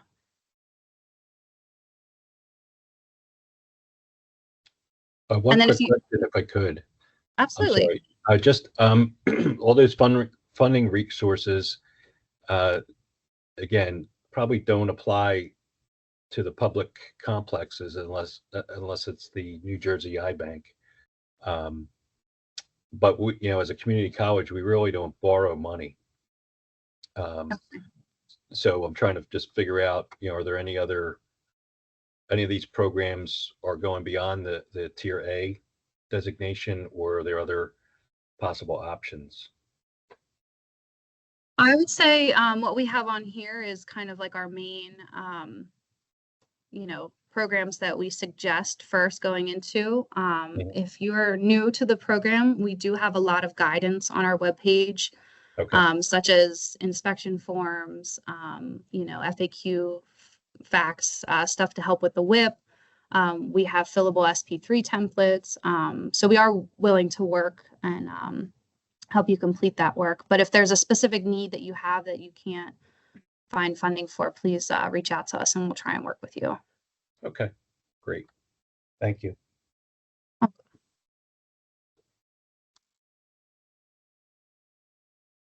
right, so if you only take a small part of today's training away, I hope you take more, but if you only take one thing away, I hope that you remember we have a webpage where you can find everything that we've talked about today. There are links to the permits, link to NJDEP online, fillable templates and forms, there's sample materials. Our case manager list by county is on there, and there's other related resources. And then if we make any significant updates or create any new materials, we'll also send a notice via email to the SPC that's on file, and we'll post it on our webpage here. And it'll also be, the link will be up on our contact page as well. But real quick, as I discussed earlier in the resources slide, I just want to give an overview of the Rutgers Cooperative Extension Partnership and the assistance that they may provide. So with the financial support from NJDEP, the program has hired 4 engineers to cover 4 regions of the state, North, Northeast, Central, Northwest, and Southern regions. So the Rutgers Cooperative Extension, their experience makes them the ideal group to offer technical assistance to New Jersey's municipalities. These engineers under the direction of the Water Resources Group will help communities to better position themselves for funding opportunities, to begin to evaluate lasting solutions such as stormwater utilities, and to support MS4 and CSO long-term control plan compliance. So the primary function of this program is to help municipalities, but public complexes can also reach out if they are in need of assistance as well. But feel free to reach out to the engineer for your region with any questions or to get more information. Their email addresses are listed here on the slide, and our webpage also has their flyer with their information as well if you don't get it just now. All right, so with that, I want to thank you for your attention today. Just real quick housekeeping, in order to receive a certificate of completion and to be in compliance with the training portion of your permit, you must complete the exit survey. Just be mindful when filling out your name and your email on the exit survey. It will appear exactly how it's written for your certification. So if you want to follow the QR code that's on the bottom right there, we'll leave this open for a few days. And I think Kristen's putting the link in the chat right now for everybody, and they want to do it on their computer. But like I said, our county case managers on the list here, our general stormwater inbox is there, our webpage. If you have questions that arise after this today, feel free to give us an email and we'll get things sorted. But once again, I want to say thank you guys. Recording of this will be available. All right, everyone, we're going to get started. Hopefully everyone who was on for the morning session had some time to take a little bit of break from the screen. And hopefully anyone who was just joining for the afternoon session was able to join us. So my name is Kristen Hines, and I'm a case manager for Monmouth and Somerset counties within the MS4 unit. And welcome to our MS4 technical assistance training. So I'm going to start things off, and then about halfway through, I'll hand the presentation over to Christina to continue. So this session is meant to give permittees as much information on the MS4 infrastructure map and the watershed inventory report requirements as possible. And we'll go over all of the department available tools and data that can assist in the creation of both of these deliverables, the infrastructure map and the phase 1 watershed inventory report for the WIP. So today we're going to cover the following topics here. You know, if a question arises throughout the presentation, feel free to put it in the chat, and someone from the staff will try to address it as we go. And then we'll also break in the middle to answer some questions as well. And at the end, we'll have a dedicated Q&A session as well. We're going to start off with a discussion of the MS4 infrastructure map requirements, including what electronic submission entails, where and how to submit, and what's accepted by the department. Next, we'll discuss our free ArcGIS online mapping tool, which is a shared editing map, and how this can assist in completing your MS4 infrastructure map. And then after this session, we'll take a short break for questions and to stretch our legs. Then we'll move on to the watershed inventory requirements, which is phase 1 of the watershed improvement plan, or the WIP, which is how we abbreviate that. And then we'll show you the various resources available for compiling information necessary to complete the watershed inventory report, including our new NJ-WET online tool. And then finally, again, with any time we have remaining, we'll open it up for a Q&A. Okay, so we'll first start things off by going over each feature that's required to be mapped as part of your MS4 infrastructure map. As a reminder, all permittees must submit their MS4 infrastructure map electronically to the department by January 1st, 2026 through NJDEP Online. It's important to note that we require all permittees include certain attributes in the electronic data that is submitted as outlined in your permits. And here's an overview of the required feature classes and their associated attributes, which I'll go into more details about in the next few slides. Please note that the last box on the slide in the lower right-hand corner is the property boundaries of the public complex, and that obviously only applies to our public complex permittees. And then I also want to remind you that data that you collect for your MS4 outfalls, MS4 interconnections, and storm drain inlets will be an integral part of your watershed improvement plan as well. Christina is going to discuss how you can use that data for your watershed improvement plan in the second portion of today's presentation. So as you're compiling the data for the MS4 infrastructure map, we wanted to remind you of the acceptable formats that can be submitted. We accept georeferenced shapefiles. Oh, apologies. We accept georeferenced shapefiles. When you're submitting shapefiles, please make sure that you include all 7 file type extensions. Otherwise, the shapefiles won't open properly on our end. We also accept georeferenced geodatabases. And finally, AutoCAD files. With AutoCAD files, it's important to please remove all other non-applicable data when you send it to us. We know that, sometimes towns and facilities like to include a lot more information than we require, but we are reviewing the files strictly in ArcPro and we don't have access to AutoCAD. So oftentimes, if there's any extra data in those files that you're sending us, the data appears skewed when we try to view it, and it makes viewing it a little bit difficult. And again, as a reminder, a PDF map is not going to satisfy your electronic data submission requirement. So now let's go into detail on each of the feature classes that you're required to map. First up is MS4 outfalls. An outfall is any point source which discharges directly to waters of the United States. We ask that you submit this as a point layer. And the required attributes that must be included in your data are the type of outfall, such as piped or open channel, and the name of the receiving surface water body that the outfall is draining to. So Delaware River, for example, or any other river, stream, or tributary. If your outfall, quote unquote, drains to a ditch, a basin, or drains to groundwater, then it is not considered an MS4 outfall, and it should not be included in your outfall layer.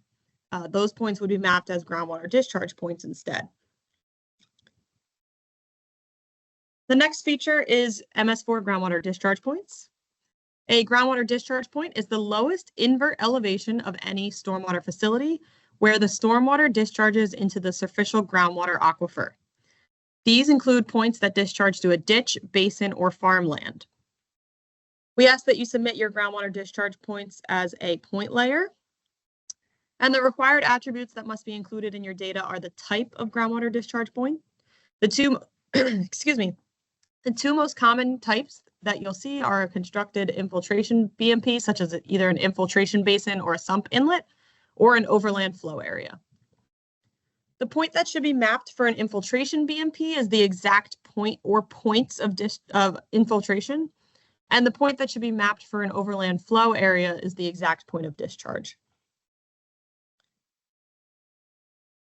So it's important to note here that only infiltration basins that are designed to infiltrate 100% of the runoff that it's intended to hold should be mapped as groundwater discharge points. And if there are multiple inlet points into that basin that will all infiltrate, then each of those inlet points should be marked as a separate point in your layer. So for example, if the picture on the slide here is an infiltration basin with 2 inlets that are both designed to infiltrate, then both points would be mapped separately in your groundwater discharge point layer.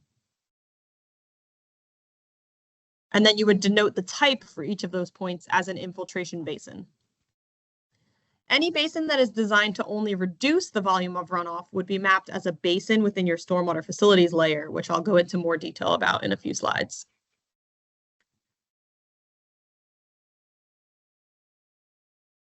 The next feature class is MS4 interconnections. An MS4 interconnection is any point at which one MS4 flows into or from another MS4. And we ask that you submit this as a point layer. The required attributes that must be included in your data are the type of interconnection, such as pipe or open channel, as well as the upstream and downstream entities. So for example, if your system is discharging into a neighboring municipality, then the upstream entity is you or your municipality or your public complex, and the downstream entity is the other municipality. And the downstream entity would be the other municipality. And then vice versa if you receive stormwater discharge from another system. So as an example, let's say the screenshot on the slide here shows a state road in yellow, a county road in green, and a municipal road in purple. If there's a point at each intersection where the flow changes ownership from one MS4 to another, then each of those points would be mapped as an MS4 interconnection. And you would have the appropriate upstream and downstream entities labeled within your data.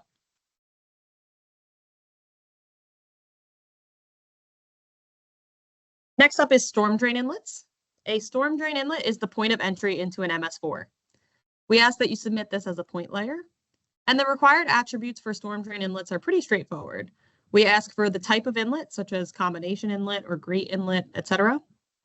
We ask whether or not there is a catch basin present, whether or not that inlet has been labeled, and whether or not that inlet has been retrofitted. So for the catch basin, labeling, and retrofitting attributes, those can be just simple yes or no's within your data.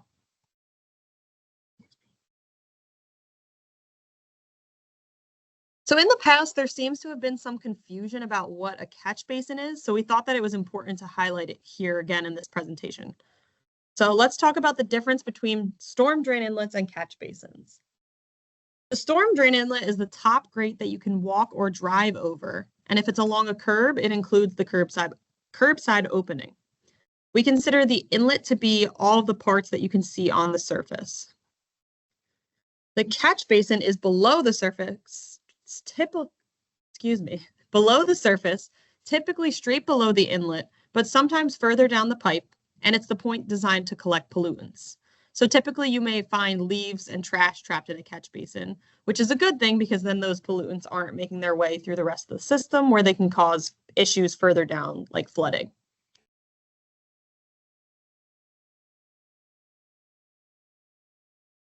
Oftentimes people are unaware that storm drain inlets drain to waterways, and they will sometimes use them as their own personal trash cans.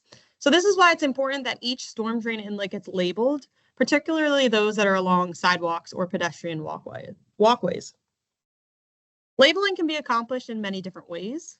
Some of the newer style inlet heads will already have a permanent wording cast into the inlet, like you see in the bottom picture here.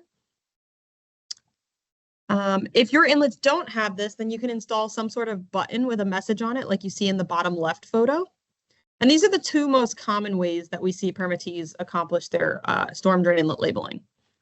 You can also choose to be more artsy when you're labeling your storm drain inlets and paint on murals surrounding the sidewalks that convey a positive message stating that the inlet drains to waterways. And we have an example picture on the top there. In the past, there also seems to have been some confusion about what it means when the permit says that a storm drain inlet needs to be retrofitted. Some people thought that this means that they have to install an entirely new storm drain inlet head, and this is not the case. So what we mean by retrofitting only includes the curbside opening to prevent solids and floatables like leaves and trash from passing through. So retrofitting can be accomplished in two ways. In the newer style inlet heads, like you see on the left side of the slide, the two photos above each other, the curbside opening is already made smaller. However, if you have an older style inlet head, like the one on the right side of the slide, the larger picture, then the entire thing does not need to be replaced. You can retrofit it by installing a bolt-on plate across the curb opening, like you see here in the picture. The next feature class required to be mapped is MS4 manholes. This one is pretty straightforward because we don't ask for any attributes. So all we're looking for here is points on your map, a point layer. And remember that this is only including stormwater manholes. Don't include any that go to sanitary sewer or any other types of manholes. Next up is MS4 conveyance. We ask that you submit this as a line feature. The required attributes that must be included in your data are the type of conveyance feature, such as a pipe or a ditch, and then we also ask for direction of flow. And this should be presented as either cardinal or ordinal directions, and you can either spell out the full words or include the lettered abbreviations. We know that the definition in the permit includes roads and curbs as part of MS4 conveyance. However, we are not asking you to map roads. Only MS4 piping, ditches, and swales need to be included in your conveyance layer.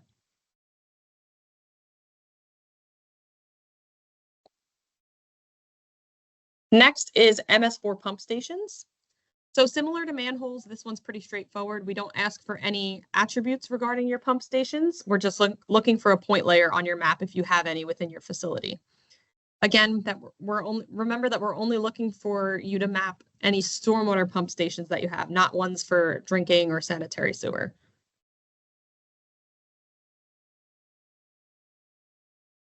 The next feature class is stormwater facilities. We ask that you submit this as a point layer with the centroid of each facility mapped if possible.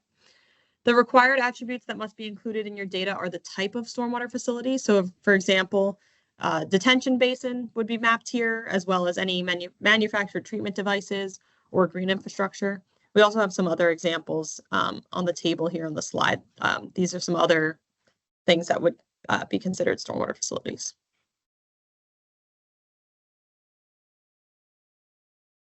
So what if it's both? You may find that some stormwater infrastructure actually fits into multiple of the mapping feature classes. For example, an infiltration basin is also a stormwater facility, but they can also contain one or more groundwater discharge points. If this is the case for any of your infrastructure, please map that point in both of the appropriate layers, even if those points overlap. Remember that the exact points of infiltration should be mapped for groundwater discharge points.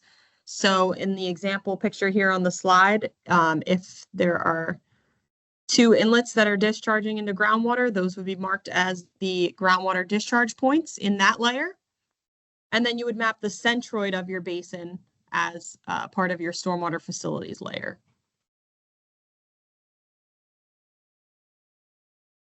The next feature class is the property boundaries of maintenance yards and other ancillary operations. This one should be mapped as a polygon layer, and we're asking for the type of maintenance yard or ancillary operation that it is. So for example, we want to know if it's your main DPW yard, a specific maintenance yard, a compost facility, a salt storage yard, etc. There can be other examples as well. For the Tier A permittees, this is the last feature that you're going to include in your infrastructure map. For the public complex permittees, we're also asking you to map the property boundaries of your public complex as part of your MS4 infrastructure map. This should also be marked as or mapped as a polygon layer, and we're not asking for any attributes. So again, it would just be a polygon showing the outline of your entire facility. So now that I've gone through all of the mapping requirements, I want to move on and discuss how the department has created tools to help permittees complete the mapping requirements. And I'm going to start with our free mapping tool.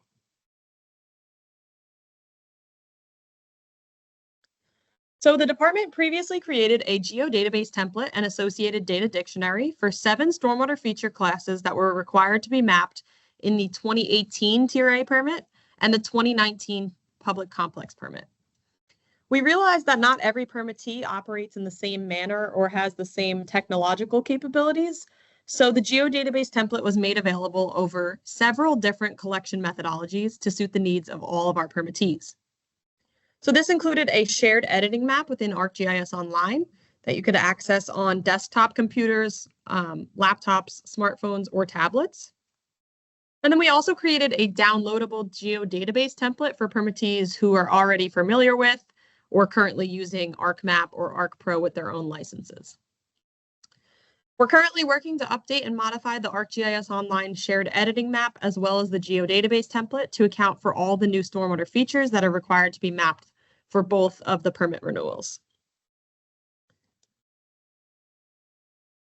So as I mentioned, the first method created was a shared editing map in ArcGIS Online. This program allows users to collect points and associated information on a tablet, smartphone, or desktop computer or laptop. The department has secured a pool of free-to-use licenses for our permittees, and we're able to set those up for you upon request.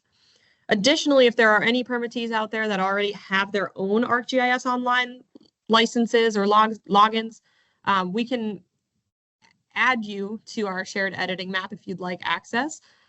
We're able to invite you. So if that's something that you're interested in getting set up, please reach out to your county case manager, and then we'll be able to add you as a user to our shared editing map, and you'll be able to map that way.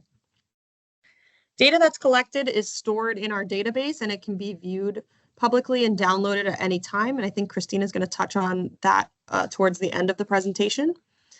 The desktop version of ArcGIS Online is a great way to electronically digitize points from the comfort of your office using an old PDF or tax map.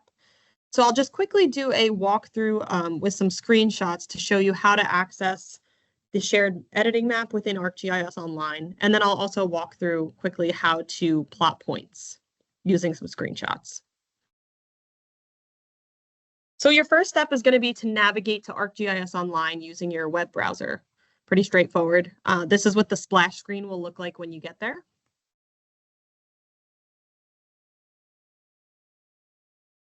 Next, you'll sign in with the username and password assigned to you with your department provided license, or if you have your own license and you were invited to the group for editing access, you would use your own, your own ArcGIS Online information to log in.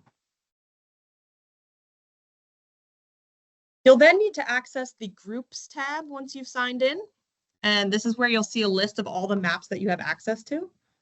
And this is where you're going to be able to view and then make edits to the MS4 infrastructure editing map. Within the Groups tab, in the box for NJDEP Municipal Stormwater Mapping Content, you'll click on the View Details button in the bottom right. And this is where you're going to access the MS4 infrastructure editing map.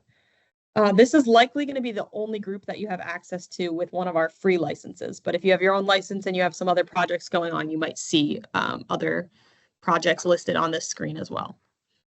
So once you click the View Details button, you'll be brought to this screen where you need to then scroll down to find a list of content within the group. Once you scroll down, you'll click the View All Group Content button, the blue button at the bottom on the page, which will bring you to this screen where you will find the MS4 infrastructure editing map. So you'll then click the link in that box, the title there, the MS4 infrastructure editing map. And then it will bring you to this main page of the map where you can see some details along with other information regarding the map, such as the metadata and the different layers that are available within the map. So to start editing, you will open the map by clicking on the blue Open in Map Viewer button on the top right there.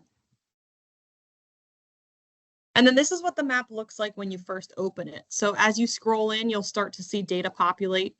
The map is interactive, so if you see any points that are already mapped and you're interested in viewing them, you can click on that point and then a text box will appear with details of the points associated attributes. So I want to point out some of the main buttons here that you're going to use most often. You'll click the magnifying glass in the lower right to use the search function where you can find your current location or search for a specific address, and then the search function will zoom you right into that location on the map. The button on the top left here that looks like a stack of squares will show you the different layers that are currently on the map for viewing. And then if you click the 4 squares on the left-hand side here, you can change the base map. So typically an imagery-based map is going to be the most helpful, especially if you're plotting points using a tax map or your previous knowledge from being out in the field. When you're ready to start mapping, you'll click the Edit button on the right-hand side here, which looks like a pencil and a piece of paper. So now I'll go through just a quick step-by-step of some screenshots showing you how to plot a point. So to begin mapping, you'll click that Edit button. And this will open a menu on the right-hand side of the screen where you can access the correct feature class type that you're looking to map, such as outfall or inlet. You'll scroll through until you find the correct stormwater facility type and then the correct county. So for example, and I apologize if it's a little bit hard to see, if you're trying to plot an inlet within Atlantic County, you would click the button here. Currently, the tool has feature classes for culverts, basins, outfalls, inlets, and there's a few others. And it's being updated to account for all the changes to the mapping requirements in the 2023 Tier A and the 2024 Public Complex renewal permits. And the icons are different for each feature class. So currently You'll see outfalls plot as a little beige circle with an O in the middle, inlets plot as a gray circle with an I in the middle, etc.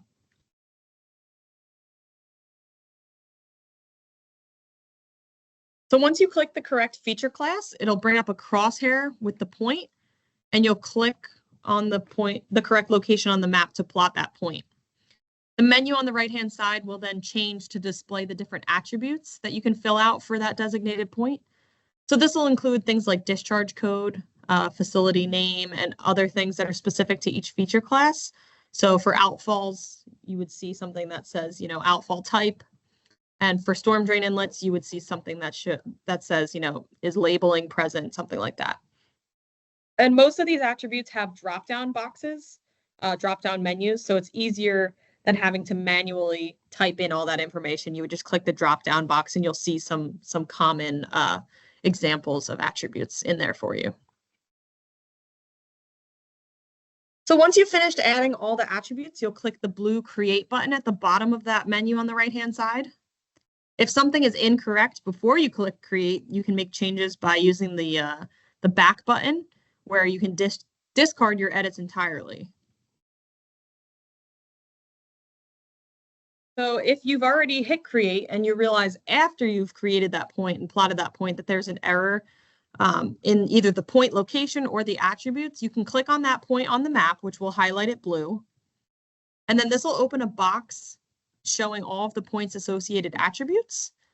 And then you'll make changes by clicking the edit button in the top of the menu.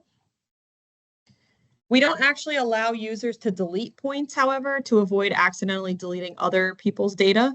So if you plotted a point in error and you need to delete that point entirely, then please add a comment telling us to delete it, and we can take care of that on our end. But you are able to edit that point and add, different attributes if there's something that you messed up when you plotted it. And then, as you can see, the point has been successfully plotted where we wanted it on the map. And you'll repeat this process as many times as necessary to map all of your different stormwater facilities and feature classes. So as I mentioned, our shared editing map can be accessed on desktop computers and laptops, and it can also be accessed on mobile devices. So the app that's used for collecting points through ArcGIS Online on a mobile device, either a smartphone or a tablet, is called ArcGIS Field Maps, and it can be accessed through the Google Play Store or the App Store, or Apple Store, excuse me. So some of you may be familiar with the previous version of the app. It was called Collector, but Esri has since transitioned to using this new Field Maps app.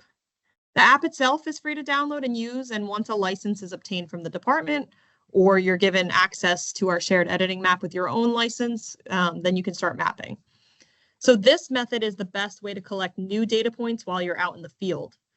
So once you download the app, the user can collect points by using the mobile device's GPS or by manually placing points on an aerial background. When a point is placed, a list of descriptive attributes will show up and can be filled out. And this helps in determining things such as the type of basin or MTD, as well as the ownership for the facility, which is important when you're conducting maintenance. Most fields have drop-down menus that make it easy to fill out and less time-consuming than typing each attribute out in the field manually. So let's do a quick walkthrough of how to log into Field Maps and use our shared editing map. So once you open the Field Maps app, you'll be prompted with two sign-in options. You're going to choose the top option, which is Sign In with ArcGIS Online. And you'll use the username and password that was assigned to you with your department provided license, or your own ArcGIS Online license if you've been invited to our editing map. Once you're signed in, you'll see a list of the maps that you have access to, which may only be the infrastructure editing map if you are using one of our free licenses. Again, if you have your own ArcGIS Online license through your town or your firm, you might see other maps listed here depending on the other projects that you're working on. Once you're in the tool, this is what the main interface will look like. And I'm going to just point out some of the main important buttons on the map screen here. So at the top, you'll see the GPS accuracy. Field Maps uses your mobile device's GPS to position you and allow you to plot data. So the top of the screen shows your GPS accuracy. And you need an accuracy of at least 30 feet to plot a point. But obviously, the smaller this number gets, the better accuracy you have when you're plotting points. So you can zoom in or out on the map to change the GPS accuracy. The light blue arrow on the top here helps you orient north if that's something that's helpful for you. You can use the magnifying glass at the top right to search for a particular location, and then the search function will zoom you right into that location on your map. This button at the top here that looks like a stack of squares shows you all the different layers that are currently on the map for viewing, and you can turn those layers on and off. And then if you click the 3 dots at the top right, you can change the base map. Again, typically an imagery-based map is going to be most helpful, especially if you're, out in the field. It'll help you kind of locate different, landmarks and things like that. But you can also use this menu to see the legend and edit multiple points at a time or share the map with others as well. And then when you're ready to start mapping, you'll click the blue plus button at the bottom right-hand corner. So I'll just do a quick step-by-step walkthrough of how to plot a point within field maps, similar to the desktop version of ArcGIS Online. So when you're ready to start mapping, you'll click that blue plus button. And this will bring you to the different feature class options for the various types of stormwater infrastructure, such as basins, outfalls, and inlets. Again, you'll have to scroll to find the correct stormwater facility type and then the correct county. You can also filter for it. And then there's your filtering option there. You would start typing the county that you're in or the type of feature class that you're looking to map. Once you click on the appropriate feature class, the app will bring up a circle with crosshairs again. And then you can drag this around on the map to plot it in the accurate location on your base map. Once you're satisfied with the location of the point, you'll click the blue Update Point button, and then you'll see the corresponding point has been added to the map, and the symbology will match the feature class that you're mapping for. So again, for example, inlets are currently plotting as a gray circle with an I in the middle, and outfalls are currently plotting as a beige circle with an O in the middle. You'll then scroll through and fill out all the appropriate attributes, and you'll click on an attribute to start. So if we click on owner type, you'll see that the app will generate a drop-down menu of options for you to choose from. And this, again, makes the tool much easier and quicker to use in the field rather than having to type out all of those words manually while you're out in the field. When you've filled out all the required attributes, you'll click the Submit button in the top right corner. And then way to go, you've plotted your first point. And you'll be able to see it on the map there highlighted in blue. If you need to make changes to that point after it's been plotted, you can use the pencil button in the lower left-hand corner. Again, we don't actually allow users to delete points for, fear of accidentally deleting somebody else's data.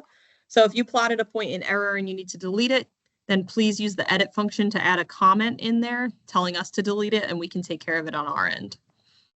And then to plot your next point, you would simply click the blue plus button again and follow all those same steps and continue the process until you've mapped all of your infrastructure.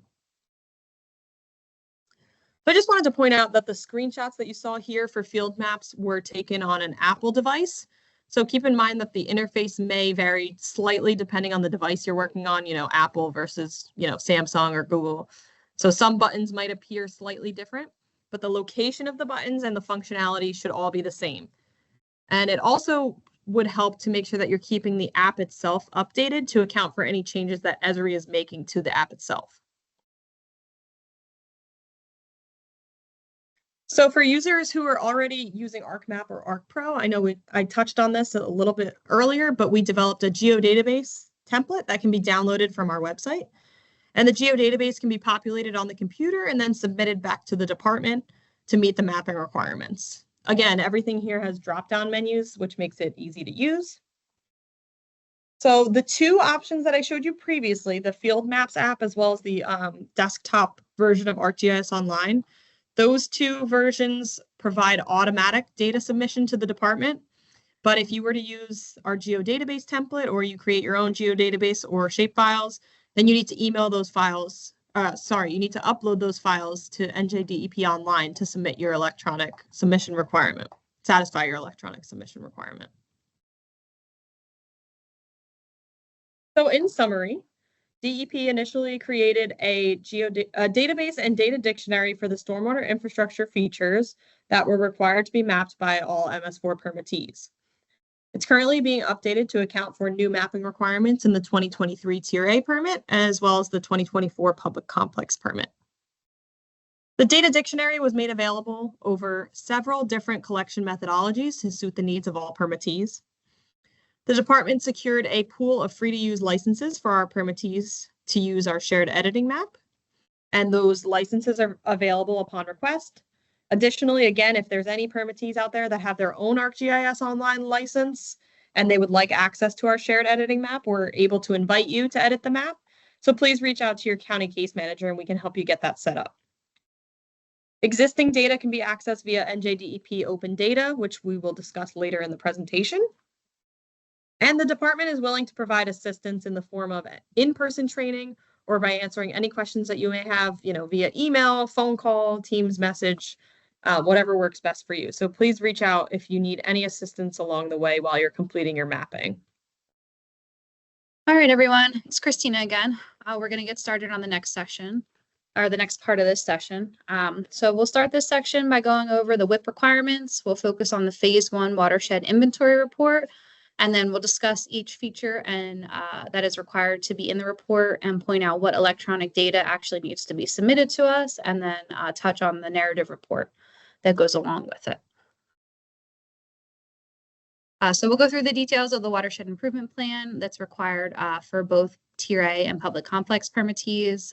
So as we discussed earlier, if you were here in the morning session, many of us may already be aware that there are many water quality impairments and resulting TMDLs that are affecting New Jersey waters. So the department is requiring that stormwater permittees develop or take part in the regional development of a watershed improvement plan, also what we call a WIP.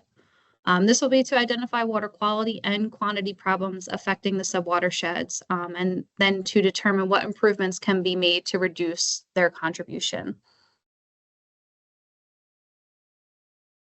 So as discussed before, before going into all the requirements, I'm going to go through some of the definitions again of what HUC 14s are, TMDLs, and water quality impairments, and how these are all related to stormwater. So for HUC 14s, these are also referred to as subwatersheds. You can see the municipal boundary of Hamilton in Atlantic County here. Within this town, you can see that there are multiple subwatersheds depicted by the blue dotted lines. Following these blue dotted lines, you can see that they almost never follow the municipal boundary. This is exceptionally common for almost every municipality in the state. Here you can now see the Great Swamp Creek below Route 206 highlighted. These subwatershed lines depict smaller areas of land that drain into a larger body of water, things such as a stream, river, lake, bay, or estuary. These lines are defined by the natural drainage patterns of rivers and their tributaries. So these subwatersheds are technically referred to as HUC 14s, short for Hydrologic Unit Code 14. These subwatersheds are known for their 14-digit unit boundary designation. The highlighted subwatershed, Great Swamp Creek, will have a HUC 14 number as shown. This will be a 14-digit code and is unique only for this subwatershed within New Jersey. So to talk on TMDLs is short for total maximum daily load. It's going to be the calculation of the maximum amount of a pollutant allowed to enter a water body so that the water body will meet and continue to meet water quality standards for that pollutant. A TMDL determines a pollutant reduction target and will allocate load reductions necessary to the sources of the pollutant. So this will often result in a report or a plan to address the pollutant parameter for the specific water body. Each pollutant causing a water body to be impaired or threatened is referred to as a pollutant parameter. Typically, a TMDL is developed for each pollutant parameter for each affected water body. For example, if one water body is impaired or threatened for 3 pollutants, 3 TMDLs will be developed for the water body. Sometimes, in other cases, a single TMDL document may be developed to address those 3 water body pollutant parameter combinations in one document. Who's responsible for developing the TMDL documents? As a general matter, each state is responsible for developing TMDLs and submitting them to EPA for approval. EPA will then review them under the Clean Water Act, and they'll either approve or disapprove the TMDL. And then on the slide here, you can see a full list of pollutant parameters related to stormwater only that New Jersey has developed TMDLs for. You can see anything from fecal coliform, temperature, total suspended solids. You can also see on the slide on the map that TMDLs in yellow have been developed for a majority of the subwatersheds in the state.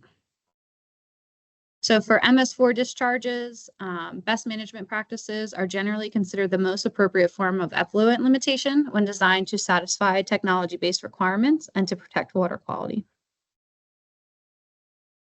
So before a TMDL is developed for a pollutant and a water body combination, it is likely that this pollutant and water body will be designated as impaired first. Every 2 years, New Jersey is required to submit a water quality assessment report, which is under Section 303D of the Clean Water Act, and that will describe the conditions of the waters within the state. These reports every 2 years will include water quality information on rivers, lakes, estuaries, coastal waters, and will also include an analysis of the extent to which waters are meeting the current water quality standards. Waters are then assessed as impaired when applicable water quality standard is not being attained. Impaired waters will require a TMDL or alternative restoration plan to reduce pollutant loadings and restore the water body. Listed here are the parameters related to stormwater that New Jersey waters are impaired for. And then I'll show you the map that TMDLs and water quality impairments by subwatershed. Areas where TMDLs have been developed are yellow, like we saw. Water quality impairment areas are blue, and then since they're transparent, that makes green. You can see that at least a portion of every municipality in New Jersey has an impairment, a TMDL, but very frequently they have both. It's very common for one subwatershed in New Jersey to be impaired for many parameters related to stormwater. So many pollutants are affecting one subwatershed. Going back to our example of Great Swamp Creek, there's a TMDL that you can see on the right-hand side, developed for total coliform to address shellfish impaired waters. And then you can see that this subwatershed is also impaired for pH and nitrate.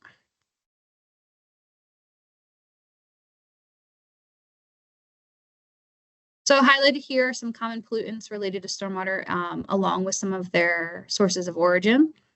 Like we discussed earlier, wildlife, pet, human waste contribute to bacteria pollutants such as fecal and total coliform and E. coli. We've got fertilizers, leaf litter, other vegetative waste can contribute to increasing total phosphorus, nitrate, dissolved oxygen, and pH. Runoff from impervious surfaces, roadside erosion, road salt, and other leaf litter can contribute to increases in TDS, TSS, and turbidity. Vehicles, asphalt, and building materials may contribute to increases in metals, PCBs, VOCs, and PHs. And then finally, deteriorating pipes can contribute to the increase of lead and copper in waterways.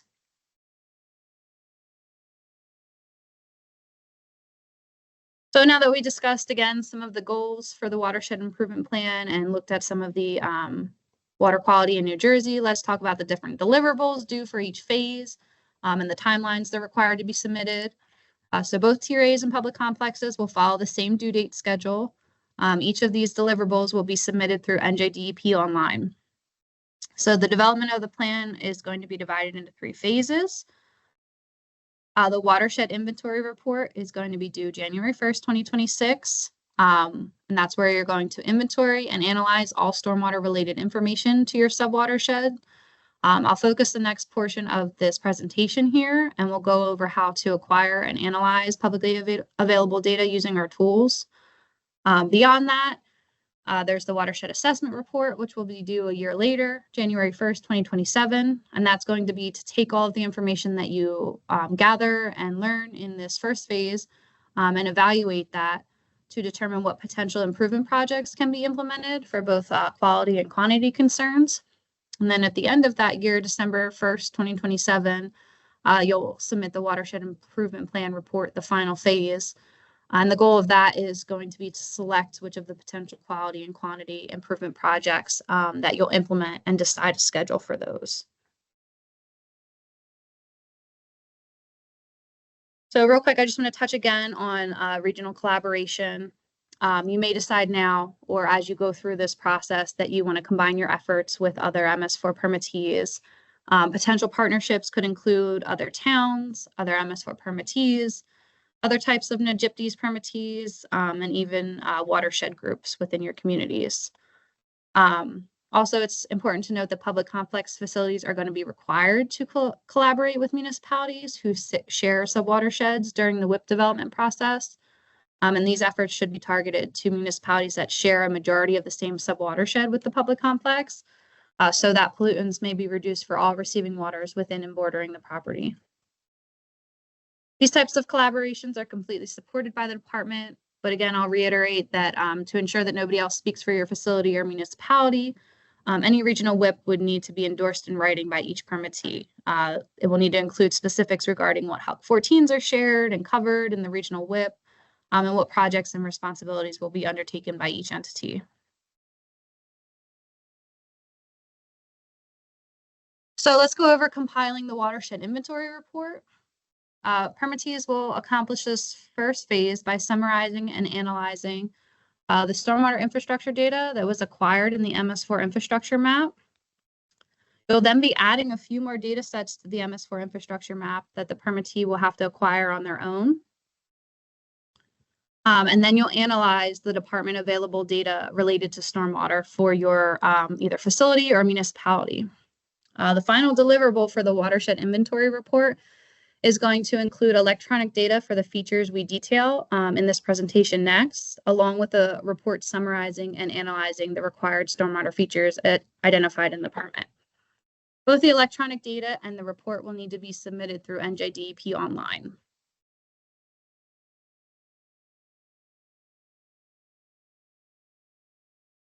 And then, like I said, before we get into the watershed inventory report, I just want to touch on NJWET, our new web-based tool. And this is really where you're going to find all the department data related to stormwater. I know Kristen had talked about NJ GeoWeb. That's hosted by a different bureau than ours. That has every data set that the department owns and maintains. And this tool, NJWET, will just be stormwater information. So any of the infrastructure that you send us will be updated here. Any updates to the overburdened communities layers, impervious surfaces, TMDLs, impairments, these will all be updated here. So I know the impairments get updated every 2 years with the integrated report. We'll make new layers for those as they become available.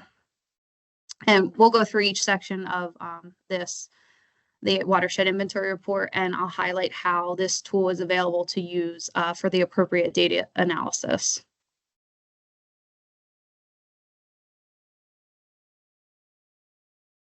All right, so the first part of the watershed inventory report is you're going to want to include an introduction.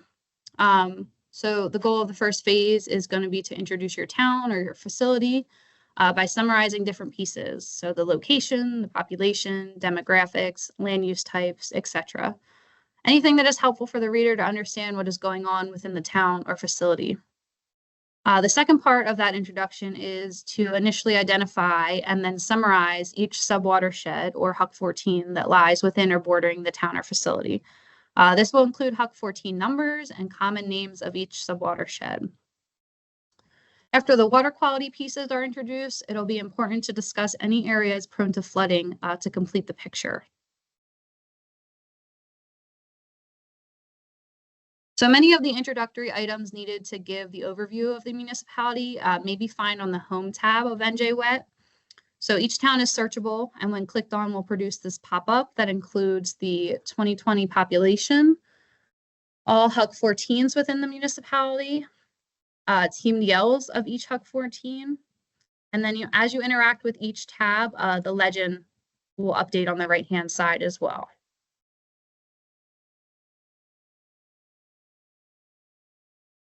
So the next section in the narrative report will require permittees to summarize their interaction with the public and stakeholders. This will include a list of stakeholders, a list of meetings held, a summary of feedback from informational sessions, and then any future scheduled meetings. Engaging with stakeholders opens a channel of communication and collaboration. By connecting with stakeholders early and often, it will lead to the identification of diverse perspectives, hopefully build trust and credibility within the community, and will allow communities to make informed decisions. Public complex permittees will need to participate in semi-annual public information sessions hosted by the municipalities. And if there's other public complexes that discharge into the same watersheds, and that'll be throughout the development of the WIP. So next up, we'll talk about stormwater outfalls for the watershed inventory report. So permittees will have previously compiled permittee-owned, operated stormwater outfalls as required in past permit iterations for both the Tier A and the public complex facilities. This section of the report will require permittees to summarize the receiving water bodies and water quality classifications that each of the stormwater outfalls discharge to. So permittees are not required to submit data for this section if you have already submitted outfall data to us. Since the department already hosts public data for receiving water bodies and water quality classifications, permittees will not be required to submit municipality or specific facility-specific electronic data to us for these two feature classes. Rather, permittees can use NJWET to view surface water bodies and water quality classifications for each segment of stream or water body that their outfalls discharge to. The example here shows a few Tier A outfalls that are discharging to Pond Run. It's a Pond Run tributary. This section of the report will need to summarize the following: how many outfalls are owned or operated by the permittee, the different types of receiving water bodies. So for example, Pond Run here, I think we have FW2 non-trout. The water quality classifications. Oh, just kidding. I gave false information. So the water body would be Pond Run, and then the water quality classification for this would be FW2 non-trout. And so how are you going to put that into your report? This can be accomplished by including a chart like the one shown on the slide, where each outfall is identified and correlated to the receiving surface water body and water quality classification. And as we discussed before, we currently have our draft watershed inventory report on our webpage that goes into this in more detail. Next up is stormwater interconnections. Data for interconnections between two MS4s, so MS4 to MS4, should be submitted as required in the MS4 infrastructure map. Data for all other stormwater interconnections into or from the permittee's MS4 will need to be submitted electronically along with the report. So anything that's beyond MS4 to MS4, if you have your MS4 discharging into a private HOA or vice versa, that will need to be included as part of this. So this section of the report will need to detail how the data was collected and when, the number of interconnections, and what entities are involved. This table shows at a minimum what data is required to be submitted for this feature class. You'll need the upstream entity will represent who the discharger is. The downstream entity will represent who is being discharged to. And then note that if the data is represented this way, only one feature class will need to be submitted as opposed to two. And then this feature class should be submitted as a point layer. I think I answered earlier in the chat about a private stormwater facility like this, very similar.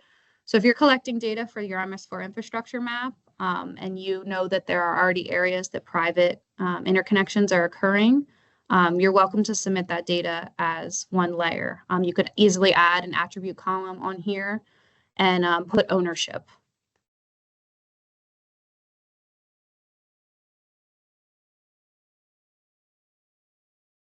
So the next thing will be drainage outfalls, or I'm sorry, drainage areas for outfalls and interconnections. So this next section of the narrative report will include drainage areas for outfalls, drainage areas for stormwater interconnections from the permittee to another entity, and MS4 storm drain inlets. So since storm drain inlets should be submitted along with the MS4 infrastructure data, this feature will not need to be submitted a second time. The only data required for this section of the report will be the polygon features for each outfall and interconnection drainage area. The table shown here is an example attribute table detailing, at a minimum, what data is required to be submitted for these features. You'll be including the drainage area at whatever scale fits best for the permittee, square miles, square feet, acres, whether it's an interconnection or an outfall drainage area, and the primary contributing drainage area type. If the data is represented in this way, only one data set needs to be submitted, rather one for outfalls and one for interconnections. Compiling these drainage areas will first start when you're collecting data for the MS4 infrastructure map. Looking at the big picture of how stormwater flows through your MS4 will be needed to complete these drainage areas correctly.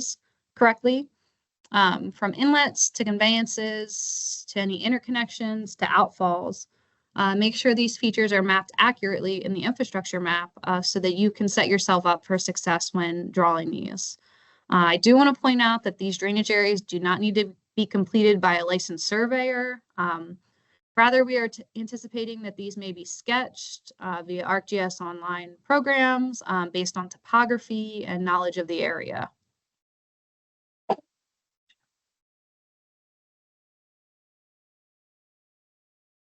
All right, TMDLs and water quality impairments. As discussed previously, every subwatershed in the state has an associated TMDL, is impaired, or potentially has both. For this portion of the report, permittees will need to do the following.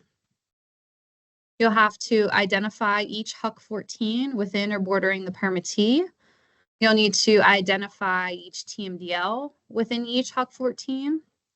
You'll then identify all water quality impairments for each HUC 14. Then you'll summarize the environmental impacts of each pollutant of concern identified in every subwatershed. Since the department already hosts public data for TMDLs and water quality impairments, there is no need to resubmit this data to us for your specific town or facility. Instead, permittees will gather and summarize the required information for the narrative report using NJWET. So by utilizing this new tool, users may search for their municipality or their facility address and are then shown only data for that area. By clicking around and using the pop-ups, users will be able to gather all of their HUC 14, TMDL, and water quality impairment information. So this section of the report will have 3 parts. One will be the narrative as described on the screen here. The second will be including PDF maps of your subwatersheds and their corresponding TMDLs. And then finally a chart representing TMDLs and your impairment parameters in one place. And we'll go through that in the next slides. But creating PDF maps and finding data for each subwatershed can be accomplished by utilizing the Home tab on this tool and the TMDL and Impairments tab. We'll go through how to do that in the next few slides.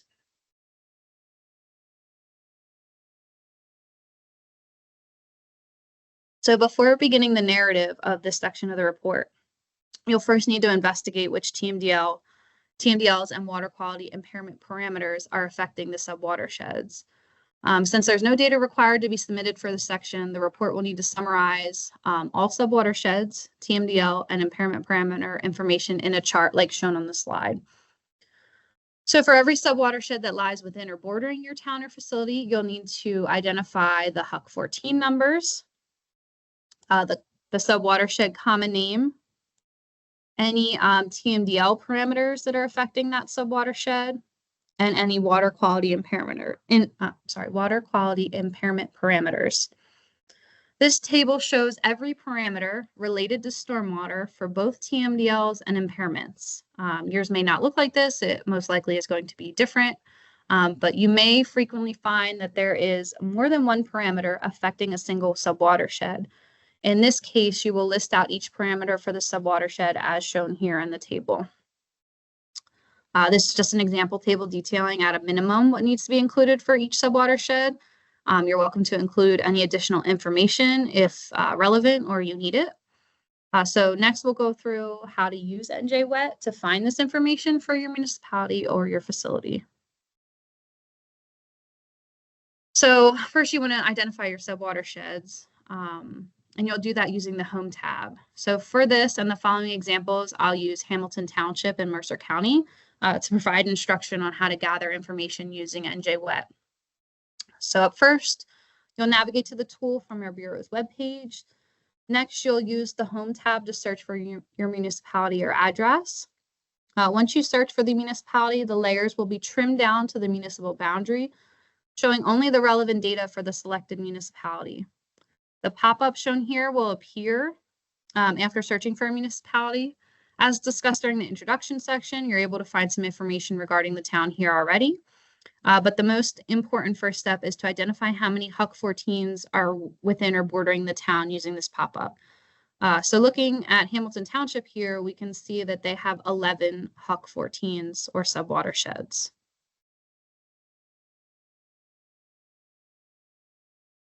So now that we know that we have 11 subwatersheds within our municipality, we'll need to find more specific data on each subwatershed. Things like the HUC 14 number we needed for that chart, the subwatershed's common names, and then some of the parameters. So using NJWET, users will click on the map to highlight the different subwatersheds. And then you'll need to use the arrows at the top of the pop-up to display the subwatershed information there. This pop-up display will give lots of information about the selected subwatershed. Most importantly, I can see the hydrologic unit code and the subwatershed common name, along with what watershed management area it's in, water region, name, etc. To start gathering information for the table, I'll focus first on gathering the HUC 14 number and the common name from this pop-up. So we can now add this data to our chart for the HUC 14 number and subwatershed. Remember, we're only going through one subwatershed right now. For, Hamilton Township will need to gather this information for all 11 of their subwatersheds. So we have the HUC 14 number is in here that we pulled from the pop-up, and the subwatershed common name, which is Pond Run, in here as well. So the next pop-up that you'll find using the arrows at the top of the pop-up box will be to see if there are any TMDLs associated with this subwatershed. Visually, we can see that there's TMDLs looking at the legend and the colors on the screen, but I'll go through the pop-ups to just see and double check. You can see the full name for the TMDL in the pop-up title and associated information below that. You can view the TMDL document directly from this pop-up and gather parameter information for the TMDL if you'd like. As you can see here, this subwatershed has a TMDL for fecal coliform. This example, again, only shows one TMDL for this particular subwatershed, but as you go through this exercise with your own subwatershed, you may find multiple TMDLs for each subwatershed. So you would just have to use those arrows at the top to keep clicking through. And then as you become a more frequent user of NJWET, you may be wondering how to find the impairment parameter information or why you can't see them visually like you could the TMDLs. So after looking at the TMDL parameters for the subwatershed, you'll be able to arrow through the pop-ups to find the associated water quality impairments if there's any present for that subwatershed. Since there is often a relationship of many impairment parameters to one subwatershed, users are unable to symbolize these parameters with a map. However, users can analyze the impairment data in the pop-up to determine which impairment parameters are affecting their community. Keeping with our same example for Pond Run, you can see this subwatershed is impaired for pH, total phosphorus, and total suspended solids. So after we just found the TMDL and impairment parameter information using the pop-ups, we can now add this information to our chart to complete our entry for the one subwatershed Pond Run. Remember that this needs to be done for every subwatershed within or bordering your municipality or facility. Again, for Hamilton Township, Mercer County, they'll need to include 11 rows of information, one for each of their subwatersheds. So after identifying your subwatersheds and creating that chart, you'll need to start creating some PDF maps showing each subwatershed and any TMDLs affecting that area. So depicted here is an overview of subwatersheds and TMDLs in Hamilton Township, Mercer County. You can tell by the legend that there are TMDLs for PCBs, total phosphorus, VOCs, TSS, and fecal coliform. But looking at this overview, it's slightly hard to distinguish which parameters are affecting which subwatersheds. Permittees will need to create and provide as many PDF maps as necessary to show enough detail to present the correct information in the report. Often a subwatershed may have multiple TMDLs, which is important to remember when creating these PDFs to not go by visualization only. Zooming into a specific subwatershed, turning on and off layers, and then creating PDFs of each subwatershed will be the level of detail needed to be submitted in this report. So how do you make a PDF map using NJWet? The answer, hopefully to you all, is easily. There is a built-in widget on the top right of each tab that allows users to create PDF maps of whatever is shown in the map extent view at the time. And you can find that right at the top up there. For example, we'll focus on Pond Run in Hamilton Township. So after I've searched for my town, clicked around, and zoomed into Pond Run, I now would like to make a PDF of this subwatershed and the TMDLs affecting it. So after clicking on the print widget, the print screen will appear as shown here. Then I'll rename this to reflect what I'm looking at. I'll double check the print area is correct, and then I'll select print. The results tab will then show each PDF I've created when they're ready for download.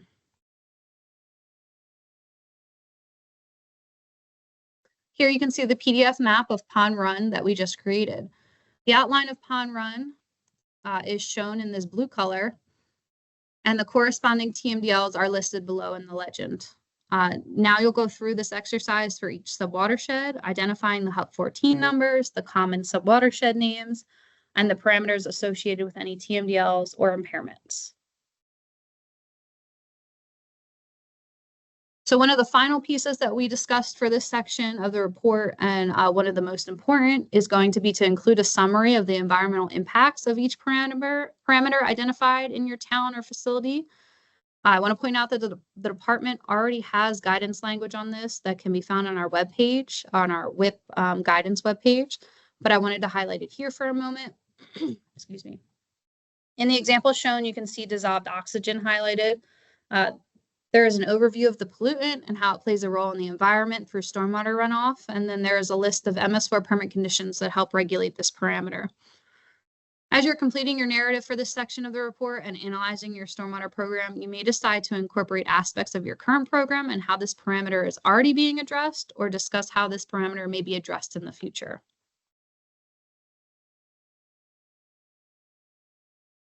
So next up, for Tier A permittees only, you'll need to include a section analyzing any overburdened communities found within the municipality. Since the department already hosts public data for overburdened communities, no data is required to be submitted for this section. The report will need to include PDF maps as shown here using NJWet. This may require more than one PDF map to properly capture the details of the required features for this section. Along with the PDFs, the report will need to summarize how the data was viewed and analyzed, especially if you're not using NJWet, and then include a summary of the importance of addressing water quality and quantity issues in overburdened communities.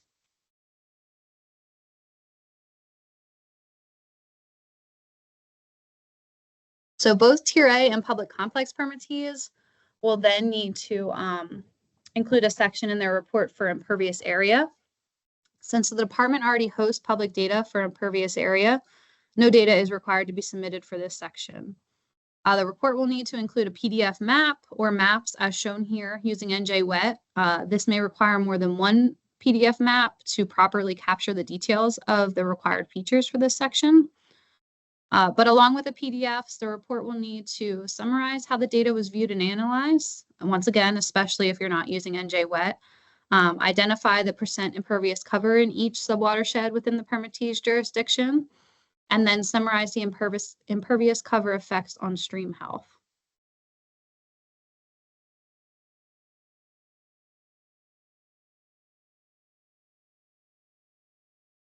And then again, for Tier A permittees only, so we have non-municipally owned or operated stormwater facilities. So one of the last, but certainly not least, sections of the report will require Tier A permittees to identify and summarize non-municipally owned stormwater management measures. This section will only need to be completed for Tier A's. This part of the report will include an electronic data submission and a summary section in the narrative report. Each town will need to summarize how data was collected. You'll identify the type of the infrastructure, identify the quantity of each type of infrastructure, and identify the owner of each infrastructure. So types of infrastructure may include inlets, outfalls, green infrastructures, basins. Types of owners may include private facilities such as Wawas, Quick Checks, other private businesses, HOAs. There may also be infrastructure along roadways and private communities. The tables shown on the slide, an example table detailing at a minimum what data is required to be submitted for this feature class. These will all need to be identified and summarized in this section so that the permittee is able to make informed decisions for phase 2 of the WIP.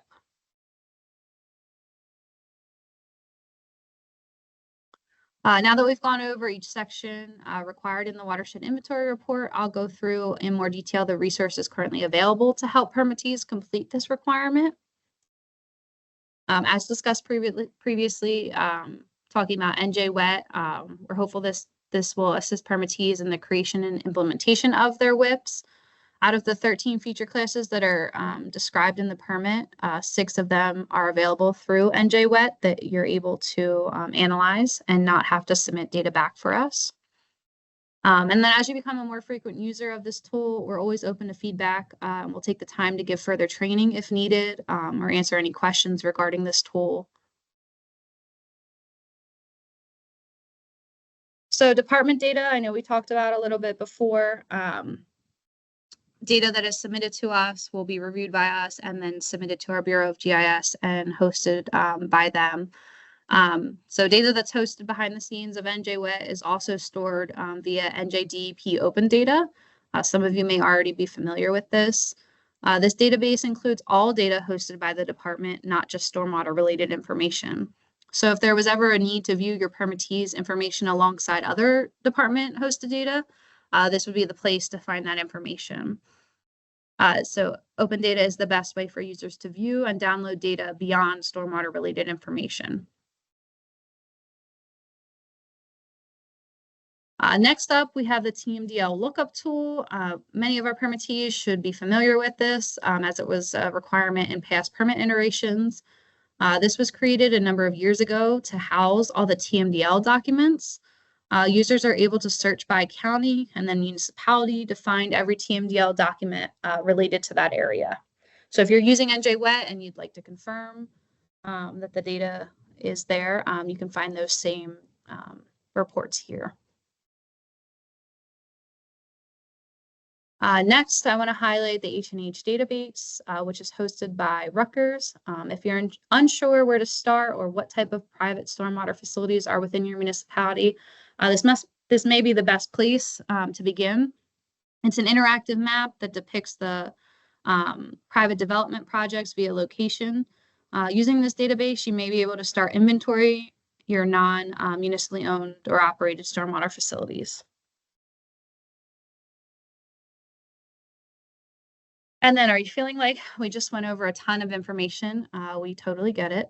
Everything we discussed today is for the watershed inventory report, and the mapping assistance is compiled on our webpage. But I just want to point out our new watershed improvement plan guidance webpage.